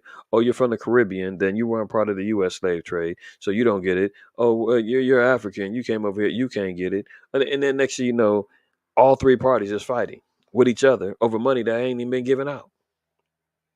See how that works, man. Esau plays his mental game. 1 minute, Jake's is cheering. Yeah, we're finally gonna get reparations. Then Esau says, yeah, you can get them. However, you're gonna fight amongst yourselves about who deserves it. Now it's, well, I deserve it more than you. You deserve it more than me. Again, divide, conquer, man. All over some damn money. Esau knows what he's doing. California's first in the nation task force on reparations has decided to limit state compensation to the descendants of free and enslaved black people who were in the U.S. in the 19th century, narrowly rejecting the proposal to include all black people regardless of lineage. The votes today split 5-4, and the hours-long debate was at times testy and emotional. Near the end, Reverend Amos Brown, president of San Francisco branch of the NAACP and vice chair of the task force, pleaded with the commission to move ahead with a clear definition of who will be eligible for the restitution. Look at this. Please, please, please, I beg us tonight, take the first step. Begging his damn master, man. Begging on his knees to get resolution. We've got to give emergency treatment to where it is needed. Governor Gavin Newsom signed legislation creating the 2-year reparations task force in 2020, making California the only state to move ahead with a study and plan with a mission to study the institution of slavery and its harms to educate the public about its findings. Study, not pay, not give out. Oh, we'll look into it. We'll study it. Look, this is the original one. H.R. 40 commissioned a study and develop reparation proposals for African Americans Act. This is look. They just want to study. uh, Look, what's the purpose? To address the fundamental injustice, cruelty, brutality, and inhumanity of slavery in the United States and the 13 American colonies between 1969 and 1865, and to establish a commission to study and consider. Oh, well, we'll think about it. Let us read. We'll think about it. To study and consider a national apology and proposal for reparations for the institution of slavery in subsequent de jure and de facto racial economic discrimination against African Americans and the impact of these forces on living African Americans, to make recommendations to Congress on appropriate remedies and for other purposes. Words like this, it's recommended, doesn't mean it's guaranteed. Or we can give you our ideas, use it if you want to, doesn't mean it's guaranteed. Okay? Talking about we'll study and we'll consider doesn't mean anything is guaranteed. This is just more pacification. This is more wordplay just to get you niggas to calm down. Oh, yeah. Oh, we'll talk about it. We'll study it. Yes, we know about the cruelty, the brutality, the inhumanity that slavery possessed, imposed on you. We'll get a commission together, man. We're gonna look into this, and we'll even consider and have some recommendations about what we can do about it. What do you guys suggest? Well, we want reparations. We need money. Okay, sounds good. But who should get the money? I mean, should it be everybody and anybody that says they're black? Should we give it to them? Oh, well, what about the Caribbeans? Oh, no, them Caribbeans, nuh-uh. They got Jamaica, they got the Bahamas, they got Trinidad. That's their stuff. We ain't the same. See, then that argument comes into play. Oh, the African that migrated over here and been living over here for the last 15 years. Oh, this guy from Ghana, does he qualify? He not black. See, that's the whole argument that they do. And then Esau slithers back into his office and says, "Go ahead, niggas, fight and argue. I'm off the hook." They can't even figure out how I'm supposed to get his money. And at the same time, you're saying, "What money? What? How much was discussed? There isn't any. It's an illusion." But the infighting and the divisiveness is real. That's the games that the white man plays, man. That's the devil for you. All right, let's move on. Almost done. Apple and Meta gave user data to hackers who use forged legal requests. See, Apple, the metaverse, Facebook, they're out here giving your users to user data to hackers. I mean, all these things are death traps, man. All of them. And we're all locked in. All of There's something else, man. Brother sent me a video earlier. No, he sent it to me last night. You don't even want to know what's going on with these phones. I can't, I gotta rewatch the video. I gotta watch the whole podcast actually, but it's all bad, all bad. Uh, but let's move on. So we see here, Apple and Meta, Facebook gave user data to hackers who use forged legal requests. Apple and Meta provided basic subscriber details such as a customer's address, phone number, and IP address in mid 2021 in response to the forged, quote, emergency data request. Normally, such requests are only provided with such a search warrant or subpoena signed by a judge, according to the people. However, the emergency request don't require a court order. Snap Inc. received a forged legal request from the same hackers, but it isn't known whether the company provided data in response. It is also not clear how many times the company's provided data prompted by forged legal requests. So hackers used forged legal requests. They gave out information, didn't even come from a particular warrant or subpoena. They used forged information, and Apple and Facebook gave out people's information, IP addresses, names, addresses, phone numbers. Unbelievable. Our stuff is compromised, y'all. U.S. is issuing gender neutral passports. I mean, you don't even have to identify your sex no more, man. I mean, you talking about Babylon. You talking about spiritual Sodom and Gomorrah. You talking about the land of the great horror, man, where all and anything goes. Now they're changing the passports to have an X for gender neutral. So who they letting out the country? Who's the TSA stopping? Who's supposed to frisk you? Who's not? Don't they have the women frisk and touch down the women? Men do the men. Now everything is all backwards. You gonna have men frisking women who saying that they're men. I mean, let's move on. Look at this. Police shot a hero who disarmed a gunman during a fight at a California restaurant. 20-year-old remains in hospital with a gunshot wounds to the stomach and the leg. Surveillance video captures a brawl with multiple people wrestling over a gun. The police yelled, "Drop the gun," and without giving my client a second to understand it was the police, Keon Green's attorney says. Police later arrest the true gunman, Brian Carter, after detaining Green in handcuffs in the hospital bed. Police recognized the gun did not belong to Green, but yet to issue an apology or make a formal statement. So again, another brother man gets shot down by the police. They haven't apologized yet. They recognize that they was wrong. If you see the video, this was at a Mexican restaurant up in I think it's San Jose. Typical nigga activity, man. Dude, Jake start fighting. Um, it's hard to tell who's who, but nonetheless, this brother gets is part of the little melee. One of the cats they fighting pulls out a gun. He grabs the dude. They wrestling over the gun. He finally gets the gun away from the cat. Doesn't shoot him. Doesn't do anything. He's just holding the gun, trying to make sure that they don't have access to the gun no more, and trying to back him away and pushing him out. Now The police, by this time, they get called. They're outside. They got the ARs out. They got everything. They're running up to the door of the restaurant. The brother opens up the door. He's got the gun in his hand. He's trying to get out. He opens up the door, turns his back. The police yell, "Drop the gun." Before he can even understand what the hell's going on, they done already shot. They didn't give him enough time to respond, to say anything. The brother just turns around. Imagine you're walking backwards out a door. It's all kind of hell going on in front of you. Massive gang fight going on. He's finally getting up out of the situation. He backs out, opens the door with his back, turns around. He's got the gun that he took away from the cat that was trying to cause harm to him and others. He turns around. All he hears is, "Drop the gun." AR's all in his face. He turns around. They shoot him. And they ain't apologized yet. This is up in, I believe, San Jose, California. And they got the person who the gun belonged to, the whole nine. They recognized they was wrong, and they still ain't apologized yet. Back to Zechariah 11:5. I already know y'all already thinking that. This is the madness that we got to endure as Israelites here, man. Okay.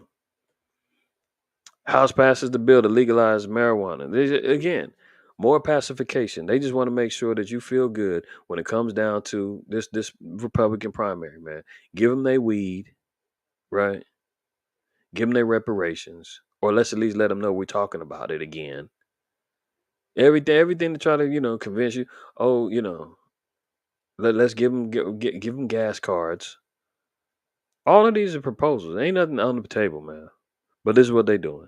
House passes a bill to legalize marijuana. 3 Republicans join Democrats to move bill to the Senate despite GOP saying a crackdown on fentanyl, Ukraine, and gas prices should be the priority. So there's other things that's more priority. Yeah, we're talking about power prices, uh, gas prices, food prices, inflation. They see in here there's a crackdown on fentanyl. Matter of fact, just in Florida, they said they found a drug that's like 10 times worse than fentanyl, and fentanyl is killing all of these damn jakes and heathen out here, strung up on drugs. And they say, well, the biggest issue right now is to make sure that the weed heads are satisfied. They can pass that because that's gonna again pacify the people, man, into still being seduced and to think, oh, the Democrats is for us. They love us because they want us to stay high. They want us to stay lost and destroyed. They want us to be strung out on these drugs. See, and that's what it is, y'all. All praise, honor, and glory to the Most High, man. We made it. We made it, man. We made it through. Episode 100 coming to a conclusion. All praise, honor, and glory to the Most High, while you're Shai, man. I pray that everybody as well enjoys the rest of your Shabbat. You got to always remember to fear the Most High. Keep the commandments. Don't shoot your messenger. Hopefully you guys is all well, man. Everybody good in the chat, man. I don't want to shut y'all out, man. If y'all got anything to say, anything you want to add, anything you feel on your spirit, man, let me know. I ain't going to cut you off. But if y'all good, you already know what time it is, man. I missed some of y'all chats. Let me see what I missed. So how can you have a gay character and not point to the sexual? Yeah, good point, Shaq. You already know, man. I mean, these people operate in mass confusion and folly.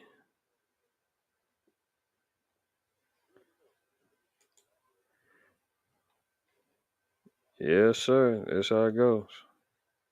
All right. Well, looking like everybody's good. All right. Well, that's what it is, man. So, y'all be well.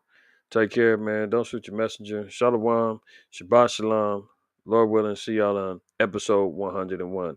Coming soon. Shalom.